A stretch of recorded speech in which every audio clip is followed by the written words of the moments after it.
Good afternoon, everyone. Welcome to Knowledge in the Afternoon. This is your boy M3. And so, as we about to get started, before we get started, I just want to shout outs to everybody as they tune it in. I'm waiting for some of the people to chime in as well. This is an open topic. But first, let me go ahead and shout out to Marion. Welcome to the live stream. Please like and subscribe to get the notifications when we go live. Also, share the replay and drop a comment after the live. Thank you for sharing your insights. We appreciate our viewers, chatters, and panelists. Open platform StreamYard link will drop around. Well, it's not going. We're not having no questions today. Well, no scripted questions. So it's just free flowing. So I will be posting a link in just a second after I read the first wave of comments. So stay tuned to that. Also, let's encourage and support our community. Fact checkers, especially chimed in. We are an entertainment channel, of course, so please do your research for information at any time. Thank you, everyone. OG Patrice, I'm glad that you're here. I'm about to drop a link so you could join in. So salutes to you, ma'am. Uncut with Daryl Long. Peace to you, family, as well. We're definitely gonna have to chop it up soon. Definitely. I will definitely send a link if you'd like to join in to talk about this. Sheree B. Chicago. Okay, salute to you as well, sis. Thank you for tuning in. OG Patrice, I don't even think I had your email. I was looking for your email so I could send a link to you. Well, at first I was going to send to you privately, but it doesn't matter. I'm going to open up to the public anyway. So, okay. But I thought I had your email, but I guess I did not save it in my phone for some reason because I can't find it. So anyways, I'm going to post up the link, y'all. So give me about just a second. Like I said, this is just nothing scripted or anything. We're just going to have a conversation, talk about reparations, because Miss OG Patrice has been talking about reparations pretty much for a long time. And so I want to learn more about that. She will help teach you how to get signed up into reparations, and she'll explain more about it. But let me go ahead and drop the stream link down. So let me do this. So bam. This is a stream link for anybody who wishes to join in. And what else? Okay. Give me about a second. Make sure this is the right link.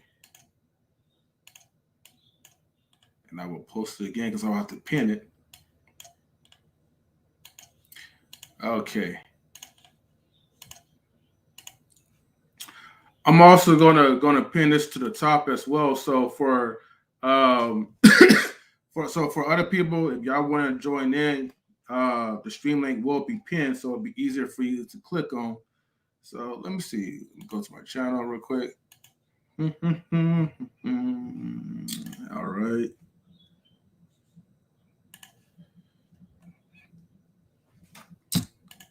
Bam.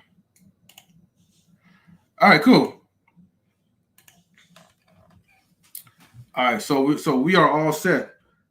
So feel free, if you're new, feel free to subscribe to the YouTube channel, like, comment after when the stream is over as well too to help build the algorithm up. Down below, you'll see to join to the StreamYard link. So feel free to join in. So go ahead, and then we're going to click on. There we go. So. How did I make this go away? My bad. Hold on for a second. There we go. All right. So pretty much the title of this video is called Reparations on Demand. So as I wait for Miss OG Patrice and for other people to join in into this open discussion, I'll tell you about so far what I've been learning just from talking to other people about reparations. Now, when I first heard about reparations, I remember T.I. At the time, he was talking about reparations a lot. And he was talking about reparations for our people. And the reason why he feels like we should have reparations is because of the work and the service that pretty much our ancestors had gone through. If you really think about it, into like slave times, like America was built on the backs of black slaves, and I'm for sure other people contributed something, but the thing is that um, the ones who have contributed or have went through the things that we went through, like they got their payback pretty much, but we're like the only ones that really haven't got any compensation from it. And so, from what I learned, I know we need to like really like fight to get our reparations into it. Now, the problem is that it usually be like our main people that will say, "Well, you're playing this victim mentality, and why are you demanding for something that will never be awarded to you?" And we have Miss OG Patrice. How you doing, Miss OG Patrice? I'm doing good. Can you hear me? Oh, crystal clear. Yes, ma'am. How you doing this in the Okay, because afternoon? I am Oh, I'll say again. I'm doing wonderful. I'm struggle streaming really bad though, because I'm in Vegas and I'm down here on this strip, and man, the reception is horrible on my phone. I didn't bring my laptop or my iPad because I wanted to kind of enjoy myself. So I said, I'm gonna bring the phone. And man, listen, so please bear with me. I will do the best that I can. I would like to say good afternoon. Salute to you. Salute to the chat. Shout out to everybody in the chat. I hope that this conversation will land in your ears for knowledge, for education, and for a drive and a purpose as a Black American to become a part of ADOS and to become a part of reparations for our people.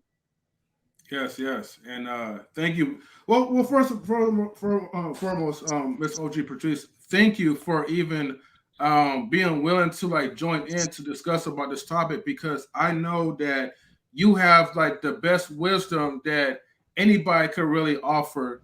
Well, sorry, that you could offer for everyone. And I know that you talk about reparations a lot, and you go into fine details, and you have websites that people could kind of click onto. And so for me, I'm just like a humbling learning student that just willing to learn about more about reparations. So look, I know that out there, like in Vegas, like traffic can be congested, and so sometimes the reception may not be good. But the thing is that you're here, and I greatly appreciate you for that. Before we get into it, I gotta do a shout outs to Mr. Chef Strapino. Welcome, salute to you, sir. Uh, Let me see. Shout outs to 420. Yes. Peace to you as well, my brother. Anybody is also welcome to join in to talk about reparations. This is an open discussion. So, there's no scripted questions in play. We're just going to talk and just enjoy the vibe. And then also, salutes to Miss Mary. Thank you for tuning in. Everyone, if you can, please, okay, get the likes up and subscribe to the channel. So greatly and muchly appreciate that. Anyways, um, all right, Miss Archie, Patrice. So just one question. All right. Um, which it will probably be obvious, but when did you like? I guess at what time frame like were you first educated about reparations, and what made you so passionate to talk about reparations so black people can be educated? Oh, that's a great question. For me, probably was anywhere from the at the point when I served on the campaign for the Obama administration, and during that time, I learned about this new organization, up and coming organization called ADOS, and they were an organization. The acronym is American Descendants of Slaves, and they represented wanting to get a bill passed for reparations for the descendants of slaves, seeing that. being that all of our other racial ethnicity counterparts has received reparations for major atrocities done to their people, and they were given to their descendants because they are no longer here, then why can't we be the descendants of our slaves ancestors receive the same reparations as they did? Seeing Mm, that seeing that cattle slavery and the systemic racism that has continuously perpetuated the Black community, it is only fair that the debt that was promised to us, the 40 acres and a mule that once was signed into law under President Jackson in 1865, and it no longer came to fruition because when the other president, and I forget who's, I think it's Johnson, overtook, he actually reversed that law. He reversed the law for us to receive the 40 acres and a mule. And actually, the 40 acres and a mule went back to the very slave masters that enslaved our ancestors. They were actually paid to have the slaves come back and work for them at very minimum wages, which is sharecropping, which was mm. pennies on a dollar, literally pennies on a dollar. Um, your maybe your great grandparents perhaps were sharecroppers. I know my parents were sharecroppers in Mississippi, and they talked about picking cotton in the fields of Mississippi for pennies on the dollar. So that was a part that became a part of that from the mid 1800s all the way up until the 60s, Hmm. the 60s, where like I said again, your grandparents or great grandparents probably were sharecroppers if they came from anywhere from the South, Alabama, Mississippi, Kentucky, Tennessee, especially a lot of those southern states, Texas, where sharecropping was still going on. Still continuously, the ancestors of those slave masters benefited off of those. And right today, we still have institutions that are benefiting off of the backs of slavery. So I don't, for me, it became a must for me.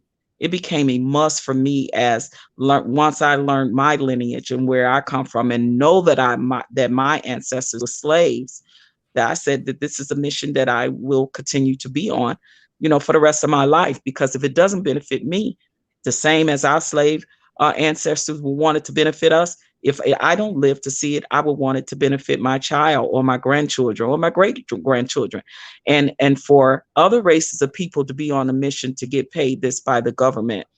To me, I would think, in my humble opinion, and it's just my opinion and view, I don't know why our people are not fighting for this on a more larger scale than what we are. ADOS needs people that are descendants of slaves behind us to get this bill to Congress, and that is the ultimate goal. Okay. I know, like, I have, based off my conversations with a few people, because it was this one guy that we was talking about reparations, and the issue is that for some reason we're the only ones that feel like. Shout outs to Red Lipstick Vibes, who's on Twitch. How you doing, sis? We're the only ones who feel that we're being victims when we talk about reparations, because we don't have the hope that they're going to give us anything anyways, especially after when they sign like the bill like for the Asian hate protection laws. It was like, well, America's always going to have, like, their favorites. They're going to always have their pick of the pool who they decide to give power to. And because, we are in a country where well, I'll just say like this: our dollars are not, we don't use our dollars to generate enough like power for within our own people. Then it's like they could just do whatever they want to do, treat us in any kind of way without no repercussions. And so when there's no consequences into that, why would they be motivated to give us reparations when they could prolong and keep the money that we pretty much worked for them? See, it's a lot of stuff that's going on that is unfair and unjust, but yet, you know, they manipulate us, and we pretty much go against our own selves and shaming our own people for demanding something that our ancestors has built upon, has earned. Like, if you think about this, if you was to work at a job currently and your job decides, you know what, thank you for building this company up. We're having, like, now we're having billions of dollars strong, but guess what? We're not going to give you anything that you work hard for. So now you lose your house. You know what I mean? You can't pay your bills because your company just one day decides that we don't have to pay you, and that's pretty much it. So you will be kind of outraged, and you will try to seek some type of justice to get what you deserve because you put the groundwork into it to make them to be wealthy as of today, and for the ancestors as well. Shout outs to Mr. Rucker, putting up first. So, like, it's always baffling, like, when our people go toe to toe about reparations. But I feel like we should come together to try to find solutions to to at least try to make this happen and try to figure out, okay, what solutions can we come up with to really invest our money into our own people. So in the meantime, while we're still fighting for reparations, we could build ourselves up like how Black Wall Street was before that got torn down. Absolutely. And that's great, to unpack all of that, that's great because what we are starting to see that happen. There are some black investors and black business owners that have bought land in Atlanta, Georgia, and now I'm hearing other places, where they plan to build a black community to have black businesses. So anyone that wants to come and open up shop as a black American can do that, and they can serve the black community, and the dollars can stay in the black community. But for me, I would ask all of our people, weren't we a victim though? I mean, weren't our ancestors a victim? And are we not still uh, uh, a part of a system that is still benefiting off the backs of our ancestors? So I don't know. If the question is, does that make you a victim? Does that make me a victim? In a Mm. sense, yes. But not to say that we have to wallow in the victimhood, but to say that as our other racial counterparts that receive reparations, wouldn't it only be fair that we receive them as well? Our atrocity was just as great, if not greater, than Mm. the other racial. When you look at the Japanese, uh, the concentration camps, everything that was taken from them, the slaughter of their community. When you look at the Jewish community and what they suffered on the hands of Germany with the Holocaust. When you look at the indigenous people who land and everything, the atrocities that was done to them, they equally so they should have received what they received, but that having that being said and done for them, they were able to have a more economic empowerment than our people were. So when you look at us and we're 400 plus years behind the eight ball, and everything have been thrown, every wrench, every hammer, every nail has been thrown at us, and we are still managing in some shape or form to become an economic empowerment. But when it comes to equality, the equality of it for our people, that has not happened, never, ever. and continuously the racial disparities that is going on. You still hearing stories right yet today of how some Black families is being discriminated against for housing, Mm-hmm. for medical. We're hearing many disparities. So we're not saying no, we're gonna wallow in victimhood, but we're saying just like those other races were victims, as yet we are as well. But what we're gonna do about it? Well, I tell you what we can do about it. Since you asked, that's a great question. We can fight. We can fight the very government that permitted, allowed, sanctioned those things to happen to our ancestors that's still affecting us right today. When you talk about the medical atrocities, look at how the difference is between Black women and other races of women when they go in for uh, uh, medical treatment, or when they're in labor, or just how they treat it in general as a whole when it comes to healthcare. The disparities there, the atrocities that were done to our female ancestors. They were used basically as guinea pigs. How about after the Civil War, the Black slaves that fought in the Civil War, that helped win that Civil War, came Mm-hmm. out and couldn't get housing, couldn't get any type of resources or funding to send their children to school, to buy housing for their families to build. How about that? Mm-hmm. So, and how it's still affecting us right today. You still hear housing stories, medical stories. You hear educational stories of how things are being denied by our people. So the systemic racism still continues. It might not have affected you directly, but trust me, it affects everyone on a grand scale indirectly. But you probably know somebody that it has affected directly. Mm. You That's know, deep. so to pack all of that and say, oh, you falling into victimhood. Hell yeah, we were victims. But I'm not saying we're wallowing in it. I'm saying we're still working, we're still saving, we're still building, we're still creating businesses. But on a grander scale, when you look at the whole economic gap, wealth gap between Black Americans and white Americans, it is tremendous. When they've had a head start of over 450 years, and we've been behind that eight ball because they've thrown every wrench in it to prevent us from having the same equality of wealth economics as they do.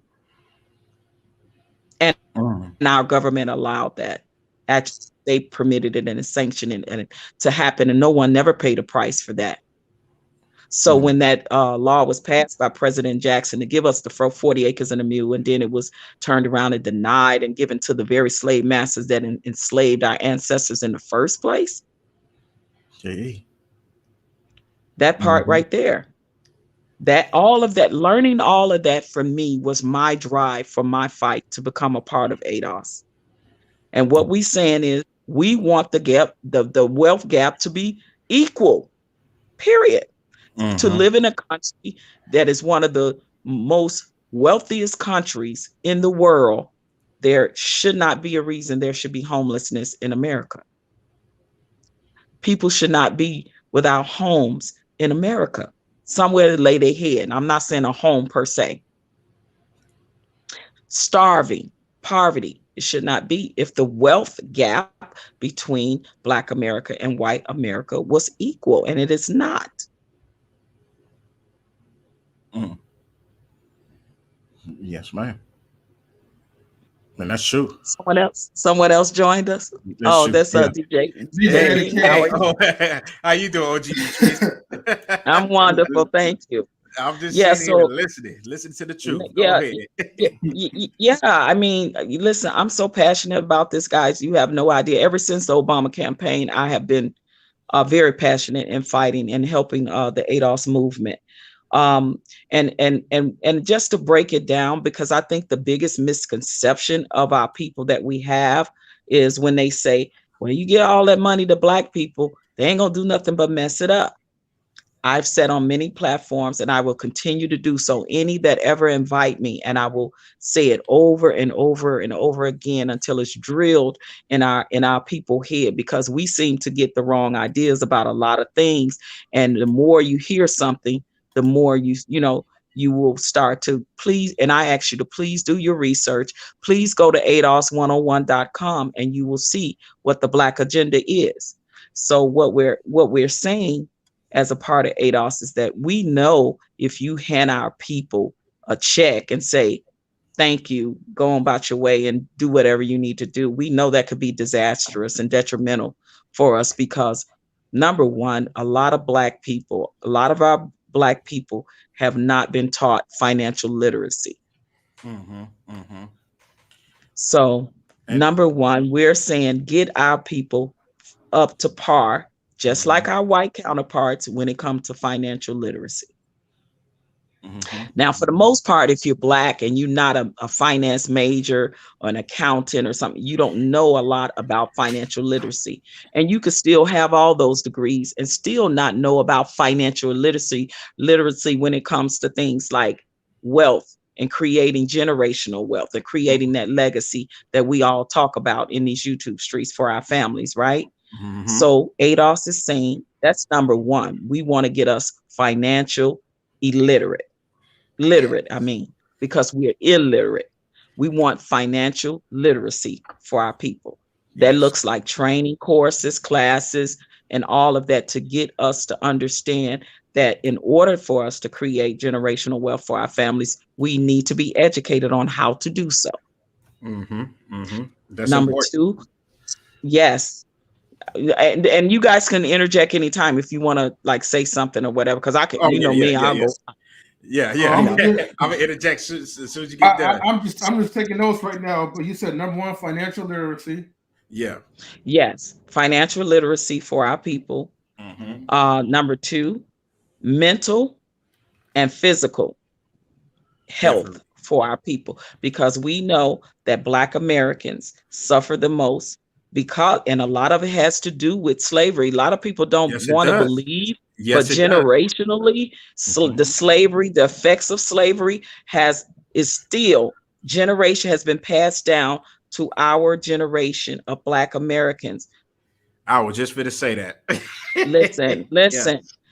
Listen, when it comes to our own self-hate, when it comes to colorism, when it comes to things about your natural hair, when it comes to things about the way they talk about, even in our own families, how they talk about the dark skin or lighter skin. I hear stories, I know stories, of people that are colorists amongst their own family members, and they treat them differently. That is something that has been passed down systemically from slavery. That where the slave master kept the mulatto kid because the mulatto kid was his, because Uh-huh. of what he was doing to the mother, the slave mother, and he bore those children, and they were in the house with the mother and the slave master, Yeah. right? Right. And then the darker tone kids were the ones that had to go out into the sun, into the fields, and do the harsher work. Do the work. Yeah. Mm-hmm.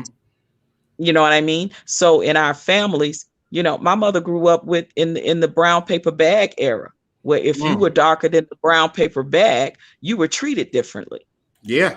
harshly differently. Mm-hmm. I Yes, grew ma'am. up, I'm a brown skinned woman. In high school, I experienced colorism. Yeah. Yeah. So these things are still real, perpetuate our family right today. Now It's let's talk about the hair. Now everybody don't want to admit this, but the hair, especially for Black women, is an issue, and it's deeply rooted in that. yeah. Because where did you first hear nappy head? From the slave master, Mm-hmm.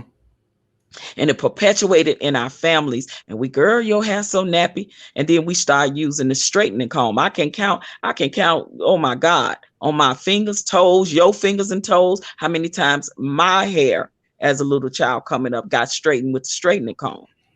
And that was before perms. And then once the perms, then now we want, because see, we was told our hair was nappy, it was ugly, it was not appealing or attractive, and our hair has a special texture and coarseness to it and curliness to it. Mm-hmm. So guess what we want to do? We want to straighten it and perm it to look like who? To look like whose hair? Of course, And then all it goes on to the wigs and the weaves. You have actual women saying they would rather wear the hair of somebody else than embrace and love their own hair that they were born with. That is a problem. Yeah, you know, they and a lot of times they be lying. You know, when they straighten their hair, they be like, "Oh, I mix with this, I mix with that." They lying. Okay, all you did was just straighten your hair with the high comb. You're lying. Okay. Yeah, can you speak the And, language? You said you mix with this. Speak the language. If you can't speak the language, you be quiet. Okay. I just wanted to say that. All right. right. And then even using the word preference. How can you prefer somebody else's hair over your own hair? Okay. Even as a preference. Like where do you do that at? And and then we say, listen, the psychological damage, okay, that has been done to our people. And I've actually heard women say that. And I had to strip myself of that. Listen, I was guilty of that. I was the weave and a wig queen once upon a time, But I had to really unpeel those layers and say, well, all my life, and listen, this is something traditionally that happens in our family. All my life, I grew up getting my hair straight. I went from hair straightening to perms because thinking that my hair was so unmanageable and was not as good as, and don't get me started with the good hair, bad hair. Hell, all hair is good hair. Preach it. But mentally, mentally it was like, oh my God, Black people hair it's not good. Why? Because it's curly and coarse. Right. It's not good hair. And and a lot of times, what I do ask, not all women, but the majority of women, I always ask them like, "Hey man, why don't you just do it, keep it natural?" They be like, "No, why would I want to do that?" They look like it's a bad word. Like it's a bad word. They ready to flash on me. Yes. I don't understand. Yeah, it's a psychological damage, and they don't. A lot of women, and I'm not saying all women suffer from that wear wigs and weaves. That's not what I'm saying. Because I'm in entertainment, so for certain things I have to wear wigs. And right now, like if I'm like now the play I'm doing it's in a certain era, so I would have to wear the hairstyle of that certain era. You know what I mean? So that's different. But I'm talking about when it's a problem for you, when it's psychological for you, when it's in your mental that you actually prefer another race of people's hair on your head than your own hair. That is a problem. Mr. Ortiz, I want to get down a little bit, right, to the hair aspect, because, and this is why, like, as she was talking, I was taking notes, and I just titled "Our hair has been our problem." I should have titled more like "Our biggest problem." So the thing is, and maybe one day, like, we'll probably get deeper into like another live stream specific about it, but for years. Think about this, like during like the Jackson 5 era, and way back, we used to see a lot of beautiful natural afros, like hair growing out like a tree. You know what I mean?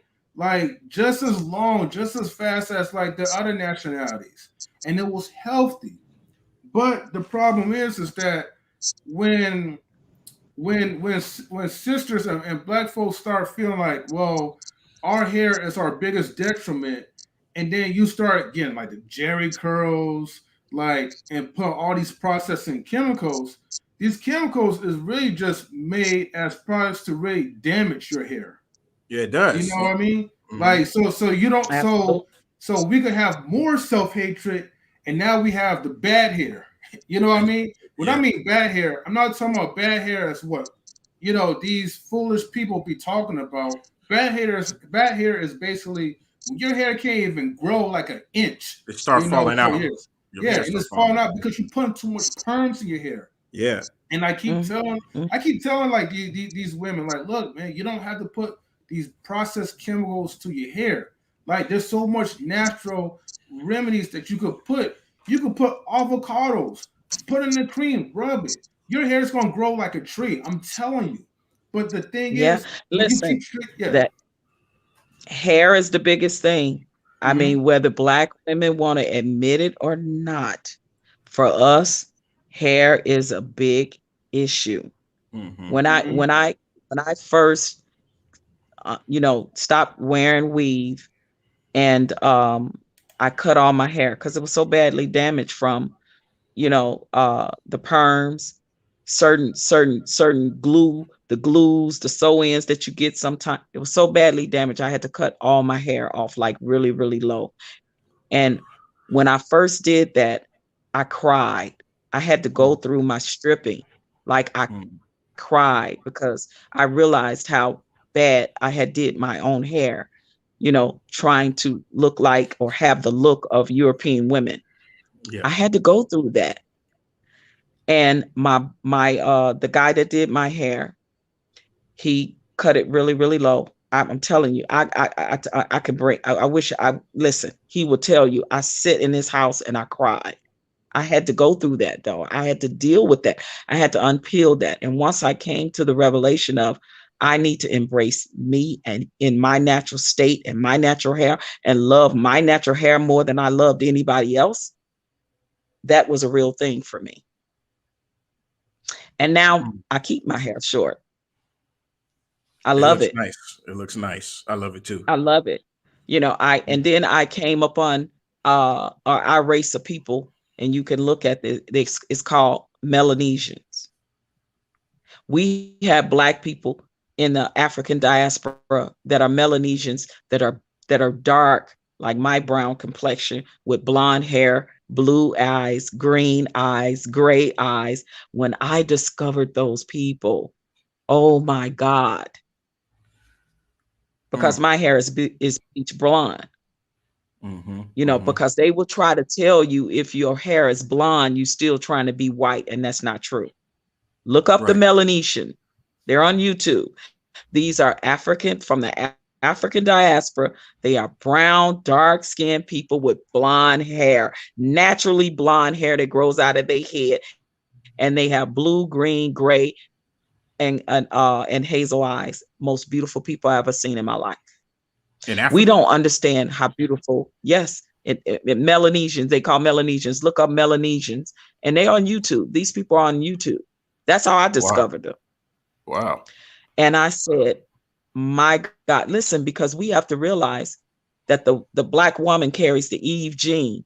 We are the only race, the black woman, that can create all races. The Eve gene is so powerful. We can even create a Caucasian baby, which is called an albino. Albino. Yeah. Mm-hmm.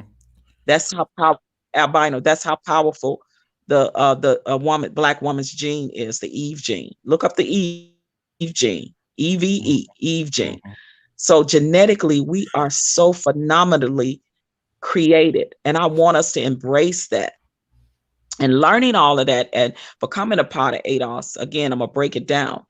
Now, when you come to the mental part, we know that we got some issues in our black community. All of those things that have been a detriment to us on a mental scale. ADOS is saying we want to get us right mentally. We want them, more mental health when it comes to us and our people in our communities.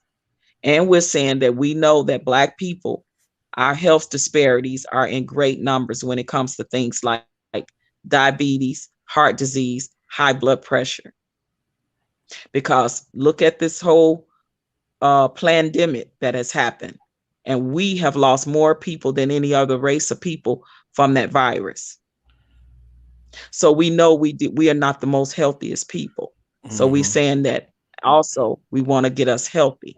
We want to get us financially literate. We want to get us mentally and physically better in our health. That's a Yeah. start, right? Yeah. Yeah. And then what we are asking the government to give us, and all of this is included, we want the government to give us our 40 acres and a mule. And that 40 acres and a mule looks like you can give it to, we're not saying give us a big check. This is the biggest myth misconception. We're not saying give us a fat check and let us go about our business. We're saying give it to us in a breakdown that looks like: 1, trust fund; 2, annuity. And it's controlled by us. We don't want the government controlling nothing. And then we're saying grants to educate our people. Because let's be real, our ancestors, it was illegal for them to read or write. You took that from us. You took that from us. Yeah. We have it today, yes, but you took it from our ancestors. So therefore, we want you to educate us and our grandchildren, our great grandchildren, our great grandchildren. We want that back. Not affirmative action. Like we're saying, we, the descendants of slaves, we want you to pay for what you denied them. How about housing? We want you to pay for how you denied those Black slave soldiers that fought in the Civil War, and how you denied them through the GI Bill. You denied them housing, education, funding, resources. We want that also in a grant for our people. How about medical? All the medical disparities. Marion Simmons, look him up. He's considered the godfather of OB-GYN medical research. They have statues of this white man that took our Black female ancestors and used them as guinea pigs. He performed all kinds of atrocities gynecologically on them, sterilized them. A lot of them died. And did George Washington on them when they were pregnant? The babies died. They bled out without anesthesia. He performed all kinds of gynecological things on these women without anesthesia. Imagine that. So listen, that's again mentally, that's where that whole thing come from. Where Black people, they're resilient. They can withstand pain. We don't realize the mental of all of those things that were said and passed down to us traditionally, how it has affected us through slavery. That's where all these hearsays come from. Oh, Black people can stand pain because of the atrocities that were done to us. Not to say the M words, the R words that were done to women, men, and children. And all that was passed down through the bloodline, through all us. Of that was passed. Yeah. So in their minds, they feel like Absolutely. we're permanently damaged, from the torture and the beatings and stuff like that that's passed down to the children. And the majority of the time when a lot of us get a check, we act like we ain't never had money before, we ready to spend it. But that's the mentality we got from what happened. You know what I mean? Oh, but continue. Because we never had.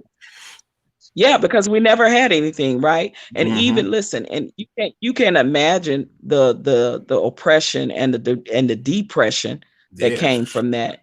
And do you know depression is hereditary?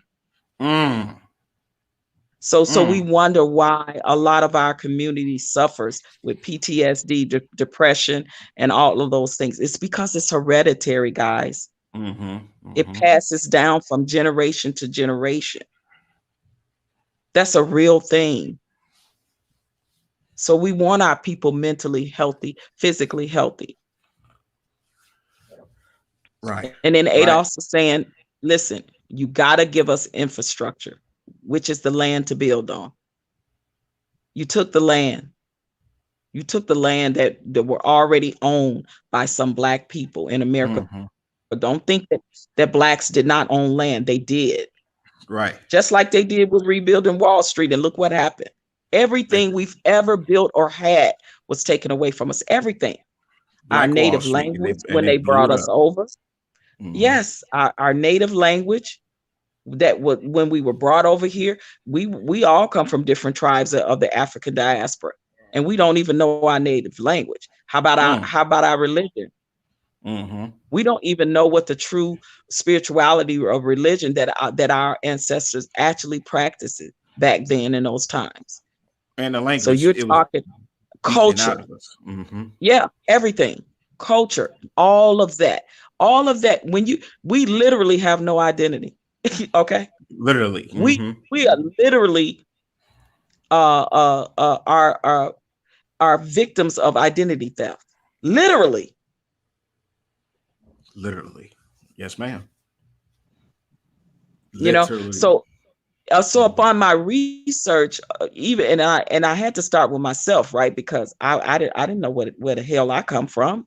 I didn't know who my ancestors and what the lineage in Africa that they come from. So I did that study, African ancestries. Cost me Mhm. about $300. I know who my ancestors are, right down to the very tribe I belong to, Mm. and know that my ancestors were slaves after I looked them up. They were slaves. They were part of the slavery. They were part Mhm. of that big boat. Some of my ancestors was on that big boat. What they call it, the transatlantic slave Mhm. trade. Mhm. And didn't George Washington used to own slaves too? Yes, absolutely, he did. So shouldn't they fix that problem? Because that's another problem too. Absolutely. This Mhm. is all a part of what the atrocities that were done to us that Adolf is saying. I don't, listen, 4 million and counting plus slaves. 4 Mm. million. Mm. Mm. So Mm. when you look at the bill and what the bill has added up to right today, because let's be real, systemically, they're still benefiting off the backs of slavery. When you're talking about the cotton gin, the rice, the what the all of the things that were grown out of the earth that our ancestors picked, Yeah. produced, grew, all of the inventions that were stolen from our ancestors, because we couldn't have patents back then. So listen, our slave ancestors created and built some of those very things that white people use right today. Mm. But the white master put his name on it Mm. Mm. Mm. and benefit off it right to this day. How about the banking institutions? A lot of people don't know that the banking institutions use slaves. The slave master used them as collateral for the banks to get Mhm. loans. And back in the The days, insurance companies. and and back in the days, the slave owners used to owe other slave owners money or something like that. What they used to do, they used to trade 2 to 3, 4, 5 black men and black women to the other slave owners to pay the debt. So basically, Absolutely. And yeah, they they took put a lot of insurance money. and Yeah. they put insurance on the slaves. So the insurance Yep. companies still Hmm. benefit. When you're Yep. talking New York, MetLife, Lloyd's of London, all of Yep. those. Yep. All Hmm. those places, that's right today. So when they say, when people say we don't have those effects now, yes we do. You Hmm. might not feel them directly, but trust me, you feel them indirectly. Yes, and when I think about reparations, is that yeah, I do want reparations. I want all of us to get reparations, but the problem is we're going up against powerful people who don't want to give it to us, and that's going to be tough. It's going to be tough, you know. 'Cause we're going up against powerful men, Of course, so but so yeah, it has to be like order, like it has to be a team. It has to be a large group of black teams, in order to come together to get it, with money behind us. It's got to go that way, because we're going up against people who is in charge of a lot of things, and you got our own people going against us. That's also powerful men behind the scenes. And a lot of people don't know that, and that's going to be rough. It's tough right now. that's why it's so important for us to fight and to speak about it on every platform, every chance we get. We need Yeah. to talk about this more than what we talking about when it comes to celebrities. Like, we need Hmm. to talk about this. We need to know and tell everybody that there is a website that you can go and you can support, because we need the funding. We need help, because we know that politically it takes money to move these things. Yeah. Yeah. But look at just black hair care and skin care alone. That's a 7.2 plus billion dollar Billion. industry. Yes. Yes. Billion, y'all. Billion. There Yeah. That was a that woman who that made black. like Go ahead. I'm sorry. There was a woman who made $34,000 within 3 weeks by selling like her hair care products. And on YouTube, she was teaching, I guess, other entrepreneurs how you can use your natural products to make a good amount of money because that is also in demand due to us damaging like our hair for some time. So yeah, Hmm. that right there is a good start of how to pretty much invest your money into something, and then you could use that money to put it into the community, so we could kind of grow within ourselves again. You know. Yeah, and not to mention all of the money we spend on designer clothing and shoes when we don't own shit. Yeah. And that's Mhm. gonna go right But you'll back. put Gucci That, belts on, Louis Vuitton purses, and all of this. Listen, and those very companies are still benefiting off the backs of slaves. Do you know that? yeah. Yeah. That The money Louis goes. Vuittons, Yeah. The Tiffany's of the world. That's a jewelry company, the Tiffany. Well, I see a lot of women. They love Tiffany. The bracelets, the necklaces. Tiffany was a company that enslaved your ancestors, and they're still benefiting now. But you wear their brands all the time. All the A time. lot of the design, and you flash and you flaunt on social media, and you don't own nothing. See the again mentality, conditioning of our people. But you think it's a nice, big, beautiful thing that you spent $1,700 on a Louis Vuitton purse $3 billion. $3 billion altogether on and that. all the luxury cars you're buying and you rent an apartment. Mhm. And a lot of these folks Let's are let's really, racist. A lot of yeah. these I folks mean, are I mean, racist. let's Like, really talk about the I'm sorry, craziness of real that, quick, so right? we can. yeah. I'm sorry, real But that's quick. I'm sorry, Mhm. real quick, OG Patrice. DJ Eddie, OG Patrice has like a slight delay, so I know when you try to jump in, she doesn't get it right away until Oh, like okay. yeah. So you have Gotcha. to like try to yeah. jump I'm in struggle twice streaming. until yeah. Okay. I I'm just want sorry. to let you know. Thank you, man. Thank you for letting me know, man. I didn't know. Yeah. Yeah, I'm struggle streaming. I apologize for that, guys. It's because I'm on the strip in Vegas, and man, my reception is so horrible. But yes, but It's yeah, okay. but listen, this is the sickness. It's like a mental illness, but and it's a conditioning that's been embedded in us. So the main thing with ADOS is the infrastructure, because that's what we need infrastructure. We need to be able to build, which means we need the land to build it on.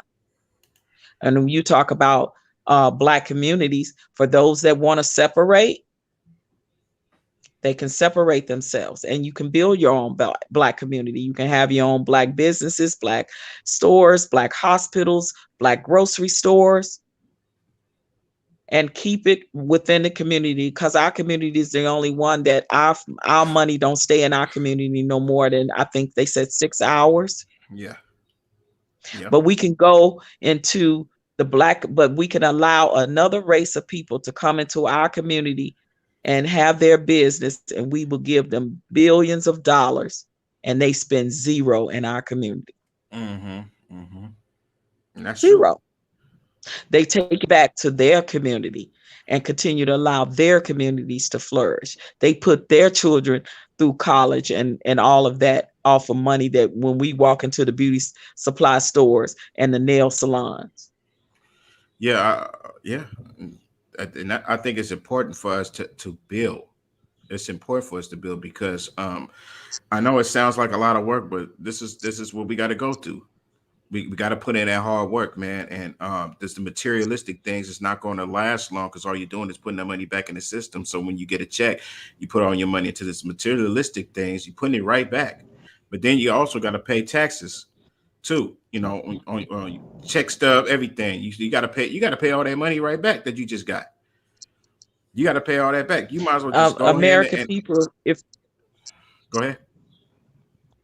I'm sorry, the American people, if you don't realize that you're paying a tax right now to over there to Israel, some of the taxes you paying, America is paying to Israel, and it's called reparations Yeah. right Yep. now. Yep. I don't know if people know about that, but that's true. Mm-hmm.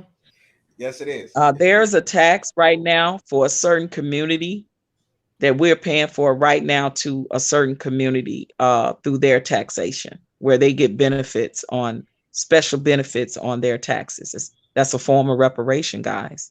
Mm-hmm. Oh, real quick, we do have a guest that's in here. And they not even the real Jews, honestly. Yeah. For 1 second. Yo, good Hey, afternoon, what's up, Marcus. Marcus? What's going on, man? How you doing? Hey, how you guys doing? All How you right, Good, good, doing? my bro. good, Yeah, good. we're Good to doing see you good. again, man. Absolutely. How you doing, OG Patrice? How you doing? I'm good, Marcus. How are you? Good, good, good.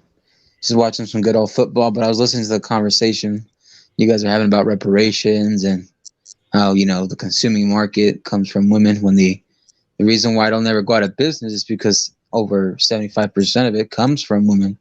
They're willing to buy all these cosmetics and they look at what's on social media and they think that's cool. They think that's what's necessary to look beautiful.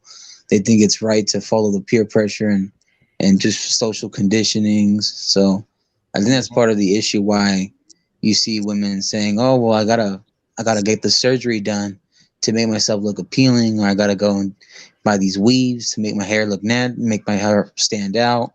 So a lot of these things that are very unnecessary to make a woman look good isn't really helping her cause when she gets the surgeries and gets the makeup done and gets all this extra Right, aesthetics done.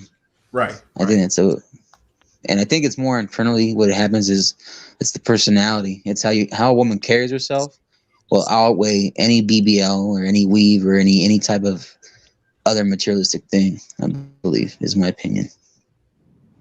Right, right. Okay. Absolutely. I mean, Absolutely. we were the ones that set the tone, but we were the ones that told that we were ugly. Our bodies was ugly, our lips, our nose, our dark skin. And now what do you see? Everybody wants our lips, our dark skin, our booties, like our curves.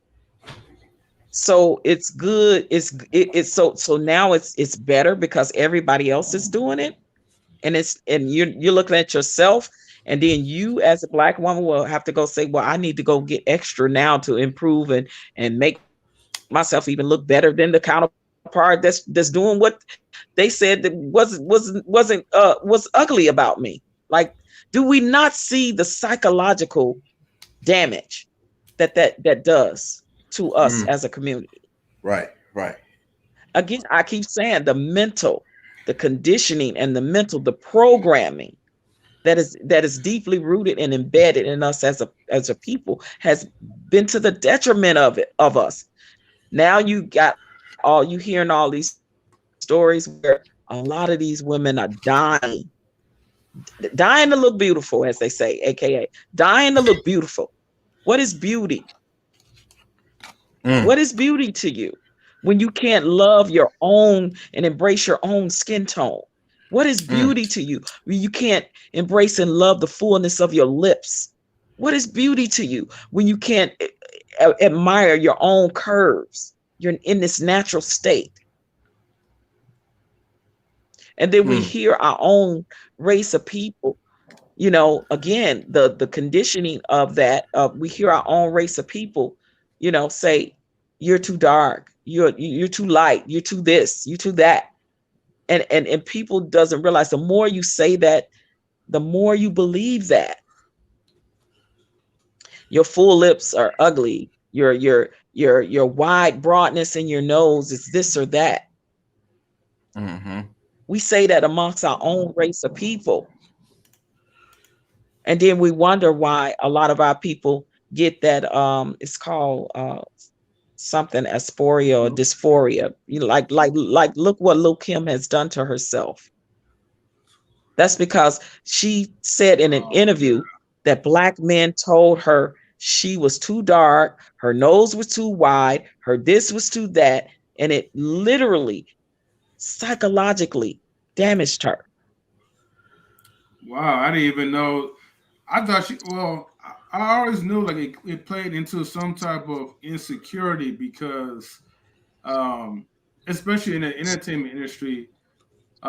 Most dark or or just brown skinned women eventually they bleach their skin. They change their African like features to fit more into the European look. But then it's like in the long run, it's like the long term effects. It makes you look even worse than what people naturally see you as. And then it's like at the end, you'll still be on the tabloid saying that, oh, you look horrible because your body, the way it was naturally, was more beautiful than what you're doing to yourself now. Real quick. Okay, so people in the channel, thank you for tuning in to Knowledge and Relationships on YouTube, Knowledge in the Afternoon.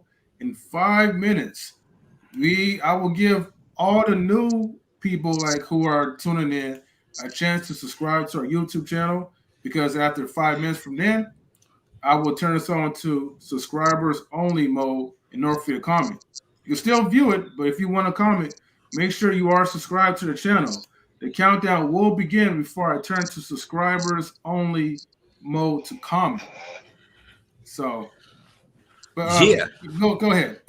I was just about to mention, there was that reggae artist on Love and Hip Hop who did the same thing. I believe her name was, um she had a reggae, she had an accent, a Jamaican accent.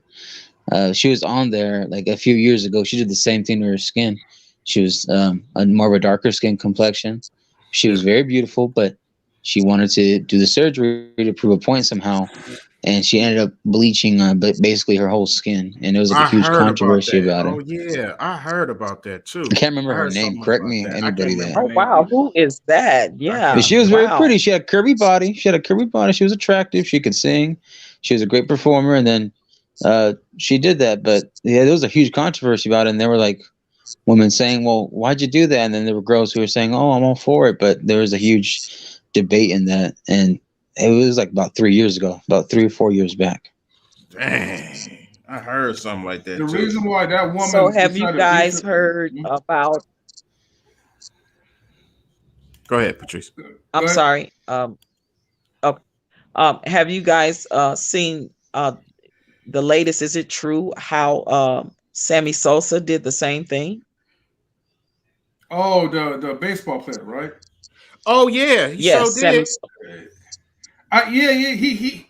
Yeah, I saw that he bleached his skin, but I didn't understand why did he do it, you know. And to me, like it's kind of weird, like when you see like a dark skin. Well, I don't even think it was dark. He was brown skin, a brown skin Ah, he was dark. male.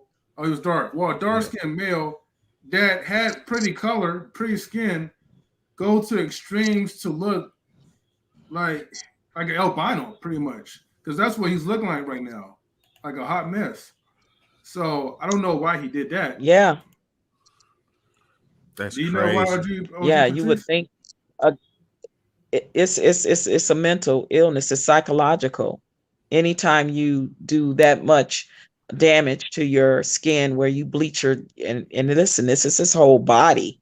Like he looks, if I'm right, and correct me if I'm wrong, he looks white almost, or white. Mm-hmm. Sammy You Sosa know, looks white unless now. he suffers, Yeah, the yeah, baseball the player. baseball player, unless he suffers from what is that, Body where dysmorphia. your it's no, oh God, they said Michael Jackson. Michael Jackson had it too. That's why his skin turned so white. It's I called a, I oh mean God. I don't believe that that's what Michael Jackson had though. I just don't believe that for some apparent reason. I just don't believe that he Yeah. had some form of disease or something to have his I skin like that. I don't buy it because why get a nose job then? And why And get a then cheekbone job? yeah, and your excuse is that, well, my daddy told me that I had like a pretty big ugly nose, and I just went in the room and I just cried, and ever since then I just wanted to change my nose. So no, you wanted, and he didn't want to look white. He wanted to look Asian because that was like his pretty much his. Unfortunately, if you think about people from overseas, the Asian community was more caring to Michael Jackson's music than any of us. But And, yeah, my grandma told me he wanted to be a woman. well, maybe so. I mean, That's what she said, though. an Asian I was like, woman, but I never heard that, and I was a huge Michael Jackson fan when I was younger. Not an Asian woman. I'm just saying allegedly. that grandma said he There just you wanted go. to be a woman. That's why he got a nose job, the cheekbone job, the skin, everything. She said he wanted to be a woman. Yeah, But allegedly. but if we can add more Allegedly. context to it, though, it was actually the white woman who actually was starting to do the whole that pattern and that repetitive pattern of getting your nose done and Botox. Exactly. Yeah. I saw white women do that very first most time. Yeah. And then the trend followed on to other women of different races to do the same thing that white women were doing. Right. And you know what I'm saying? It breaks my heart because, like, you know, no disrespect to Lil Kim, but look what happened to her. Look at her now. You know what I mean? Yeah, she looked like a chubby Asian girl. Cardi B, she's starting to look like that too. They starting to get surgery on their face, looking And the crazy. nose too. Yeah. And the nose too. Don't And forget about ends up looking like Heath Ledger's Joker from The Dark Knight. Looking like Frankenstein. Yeah, yeah, the Duracell parts, man. Yeah, Kim Michelle recently got like a nose job. Even though she looked a little tad younger, but she looks totally off, man. Like, and it goes to show. Who's Kim Kardashian's sister? The other one that was with Tristan Thompson. Is it Courtney or Chloe? Right, Chloe.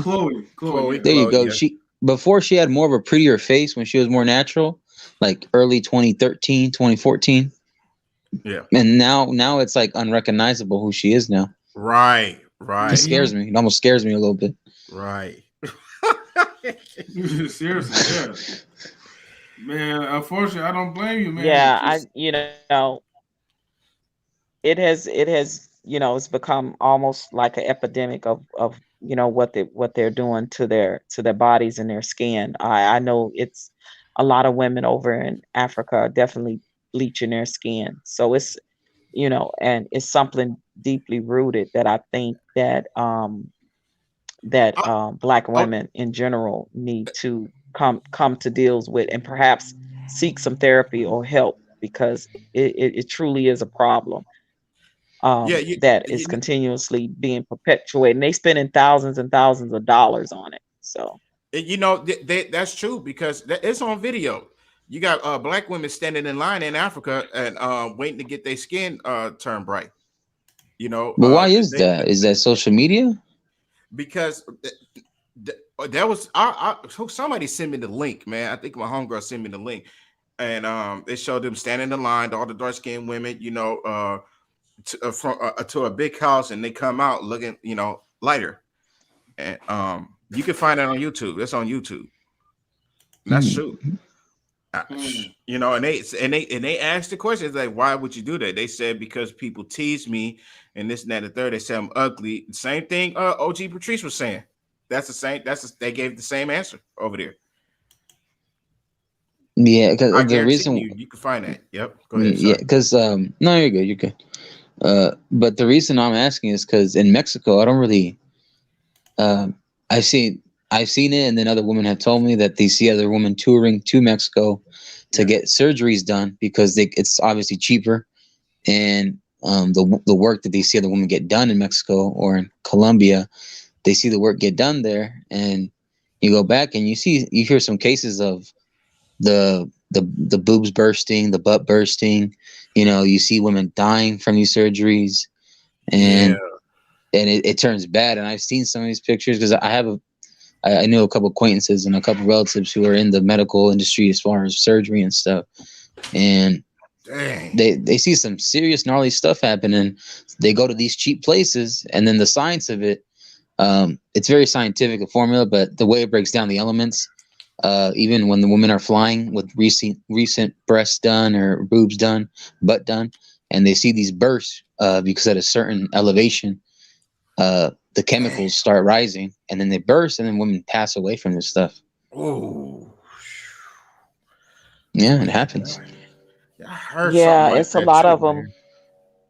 A lot of them are going over to Tijuana Mexico because it's cheaper over there, and then they go into the Dominican as well. It's Dang. cheaper over there to get it done. So yeah, I mean, it's sad but true. It's a multi-million-dollar industry.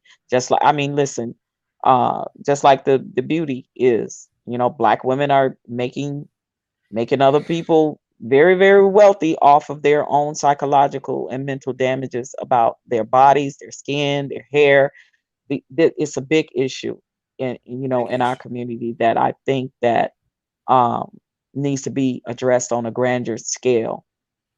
But when it Mm. comes to the movement of ADOS, and what we're trying to do is we're trying to say we can have better everything and more equality of everything if the debt that is owed to us is paid. That there's no reason why there should be poverty in America. And there's no reason why, when you look at a household between a black family and a white family, the white family is $840,000 more wealthier than the black family on a whole. When you look at, we are only 30%, 13%, I'm sorry, of the population, meaning black people. And Mm. our wealth is only 1.2%. That's a problem. Damn. And you got to put the celebrities in that 1.2%. So where does that leave the average person? And Right. it's all Right. because of our equality has never been truly given to us. A formal apology, just like they did, to the Jewish community for the Holocaust. Yeah. And no one never says or questions. No one never, if you say anything in disparity to that group of people, you know what's going to happen to you. But we can sit and do it to our own. That for me baffles me. It Mm. baffles me.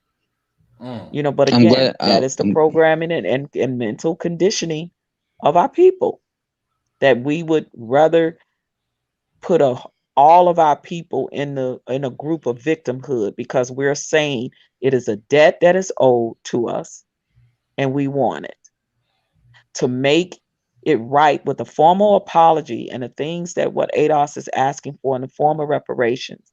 All we're saying is we want that debt. A debt is something that is owed, that should be paid, rightfully so, just like all of the other our other racial counterparts have gotten theirs to their descendants, because listen, the people that suffered those atrocities back then, they're no longer here. So the Mm. reparations was paid to their descendants. Wow. And they are some Yeah, of the wealthiest communities there is. Their businesses and everything was able to strive, their housing, their education, all of those things. And our communities lacking those things. A lot. But because they received their reparations, they were able to strive and go above and beyond. Wow. What was you going to say, Marcus? I was gonna say that is true because I noticed in the Jewish community, they're all huge into investment and banking, and they run some of these banks, and then they're doing a lot of the taxes. So they're morely into the financial and the mathematical field, which is part of STEM. And I've noticed that like they they're partially running the money business when it comes to banking and investment and finance and like taxes and loans. Right. And I was just thinking about what Trump said. I think OG, didn't Trump say something about why do we owe money to the Jews or something like that? He said it in the press conference or something. I don't know how he I'm said it. not sure. I don't Maybe I know. got it wrong. He Mhm. said something like that. Yeah, I'm not sure. Yeah, I don't know, but my bottom line for me and for ADOS and what we're doing is we have to be real about racism and discrimination, and they have choked the economic opportunity for African Americans at nearly every turn. Mm. Several historical moments, trajectory of the racial inequality have altered us dramatically. Mm. Reconstruction, where the government temporarily implemented a major redistribution of land for former slave owners to the newly emancipated slaves. But we never got it. We never received the 40 acres and a mule. And we know Mm. that. We I'm know sorry. that very money was given to the very slave masters that enslaved us in the first place. I'm sorry. Real quick, OG Patrice. We do have like a guest that's coming up. Marcus. I'm going to switch you on a guest because for now we're going to have one person at a time. Switch me. I'll go on the guest. Okay, for sure. Yeah, I'll go on the guest. Yeah. Okay, so hold on for a minute. All right, let me bring him in. All right. Well, actually, hold on for a second. No, actually, DJ, you stay here real quick. You know what? I'll do this though. Only 2 guests at a time, and then after that, then we're gonna switch off.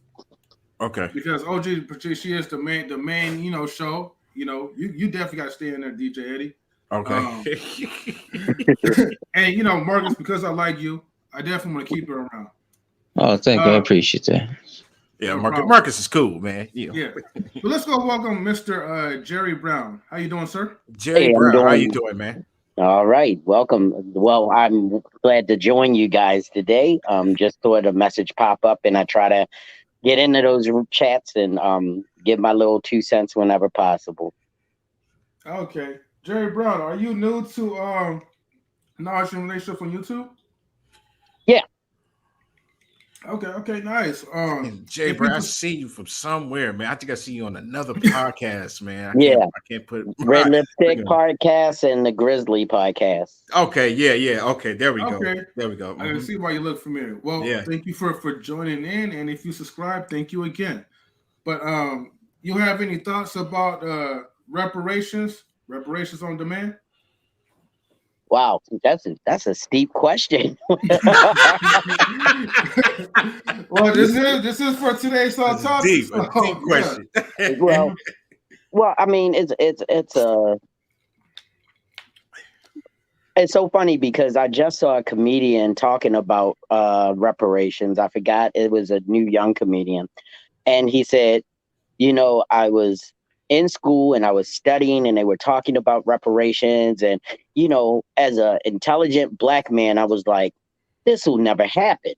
Why? Because the government just doesn't have trillions and trillions of dollars that they can just. And he said, oh, that just happened. So it is possible to give everyone that you want an amount of money, because the government basically just printed more money and made it for the pandemic and responses and everything. And they gave away trillions of dollars, and every American who was eligible, and some who were dead and some who were, not eligible, still got that money. So the statement that, reparations is intangible or not able to be done, it's false, because they proved that they could do it, and it wouldn't even be on that massive scale they did for the COVID relief. It would be to a select group. So then the question, I guess, would be whether we deserve it, or if our ancestors deserved it, and we're going to be given something that should have been given to them. Yes, we should get it, and it should have been given to them. And it's just like, if you were wrongly accused and you can prove it and you go to jail, and when you get out and they give you money for the time you served. We served a long time, almost 200 years in slavery. 4, 5, something like that. Yeah. Well, I mean, I'm going on a so-called birth of our nation status. So, but we definitely we paid our dues, and we served or paid a debt that we didn't even owe for at least 300 to 400 years. So if they wanted to really give us reparations, it's possible. They already proved it with like I said, with the pandemic relief. It's what is it worth? And how will we as a people use that for better and for prosperity and to make ourselves our better selves? Or are we going to go out and like I'm a big comedian watcher, like Dave Chappelle did, years ago on his show, where he was like, people were going out buying Cadillacs and buying fancy clothes and all this other stuff, and stuff that they didn't need, instead of investing it in their businesses and themselves and their livelihoods to make things better. So it's a double-edged sword, yeah. But we know, I know as watching my people, that sometimes we go left really quick when something could be positive and could have way more benefit to it for us if we use it the right way. Right. So those are my thoughts. Okay. And that's the reason why I broke. I'm sorry. Go ahead. No, go ahead. Was someone speaking? No. Oh, okay. No, that's the reason why ADOS was formed, and ADOS was formed because we have, not only do we have our Black agenda with the breakdown of how we want the wealth dispersed to us if we get it.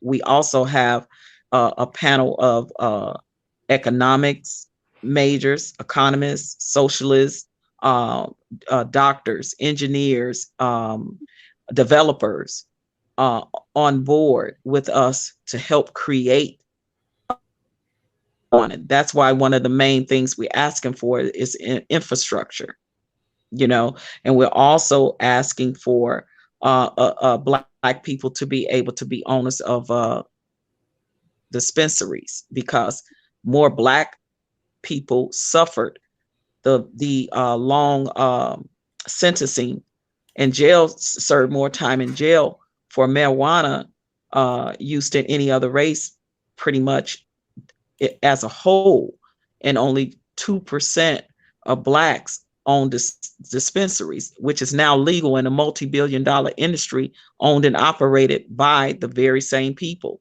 that that put the mass incarceration on those very people, and make it so hard for us to. Did you cut out? Miss Patrice? We can't hear you, Patrice. We can't hear you. I don't know what happened. She got disconnected. Oh, okay. She gonna come back in here. Yeah. I had a quick question for you guys too. I hope I can ask it. Yeah, sure. Go ahead. Well, since obviously you know about Native Americans, they get, I believe, is it like reparations because of the casinos? I believe so. They each get like checks if you live in the reservation.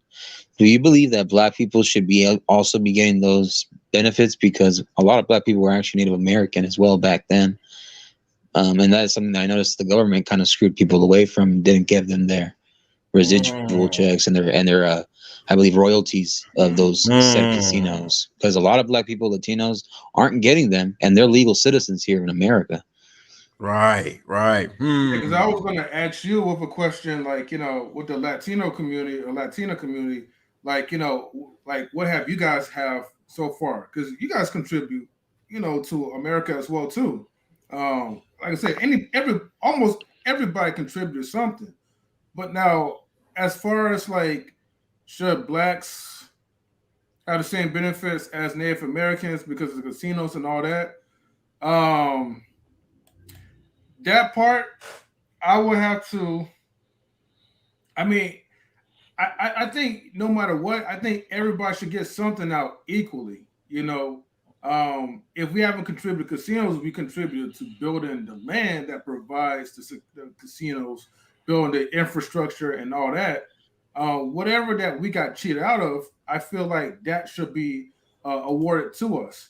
I could get OG Patrice's opinion into that, and maybe she could probably have a clear answer about that. But let me ask her real quick.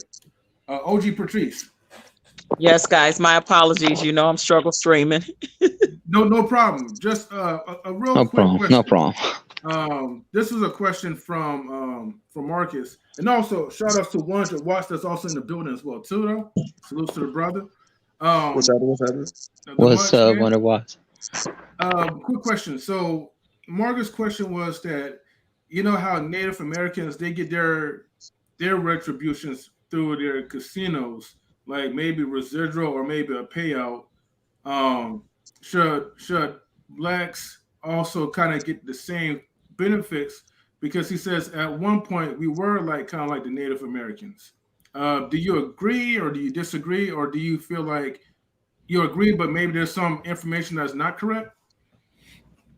No, actually, yes, absolutely. As a part of ADOS 2, part of that with the payments, we're saying we definitely want the lump sum payment Mhm. paid to descendants of slaves, as well as monthly stipend payments, which is the same as the Native Americans are doing. And of course, the land. That's number one, because we have to have the Right. land in order to build the infrastructure, right? So, Right. just like the Native Americans, for those people that would want to become a sovereign nation, like a lot of the indigenous Native Americans are, like I'm Mhm. in Arizona, where I see, the Indian owned casinos. They have their own land, they govern, they have their own sheriff, they have their own courthouse, they have their own post office. Like, look, they have a community where it's nothing but the Native American businesses are. I know, I visit them all the time. I go and I buy because I love the Indian jewelry. So I go and I buy from them as well. And they have their own community. So yes, absolutely. ADOS is saying for people that, that are descendants of slaves that qualifies to get the funding, that qualifies to get the grants, that qualifies to get the trust fund, qualifies to get the annuity, qualifies to get the lump sum payment and the monthly payments, exactly how the Native Americans are doing it. So those that want that have would have the freedom and free will to do so. Okay. Yeah, I Okay. was only asking that because I was part Native American, and so that's why I was asking people whether they're African American descent. Because a lot of African Americans or Black people in general, they were coming from these tribes as well back then when the Pilgrims, the colonies, they came over in the Mayflower, and the whole Trail of Tears and people that were Hmm. slaughtered in Yes. droves and waves. Hmm. Yes, Yeah. sir. Yeah. Correct. Real quick, I want to get Wanda Watts's opinion to this, so I can give him a chance to say something. Wanda Watts, you still in the building? Yes, sir. Yes, sir. Yeah. How y'all doing today? We're doing pretty good, man. Thank you for hopping aboard, to the panel. We always appreciate your presence, my brother. So you know how it is, man. Yeah, Um, man. Salute. Man. Salute. yes, definitely. Oh, gee. Um, Um, go ahead.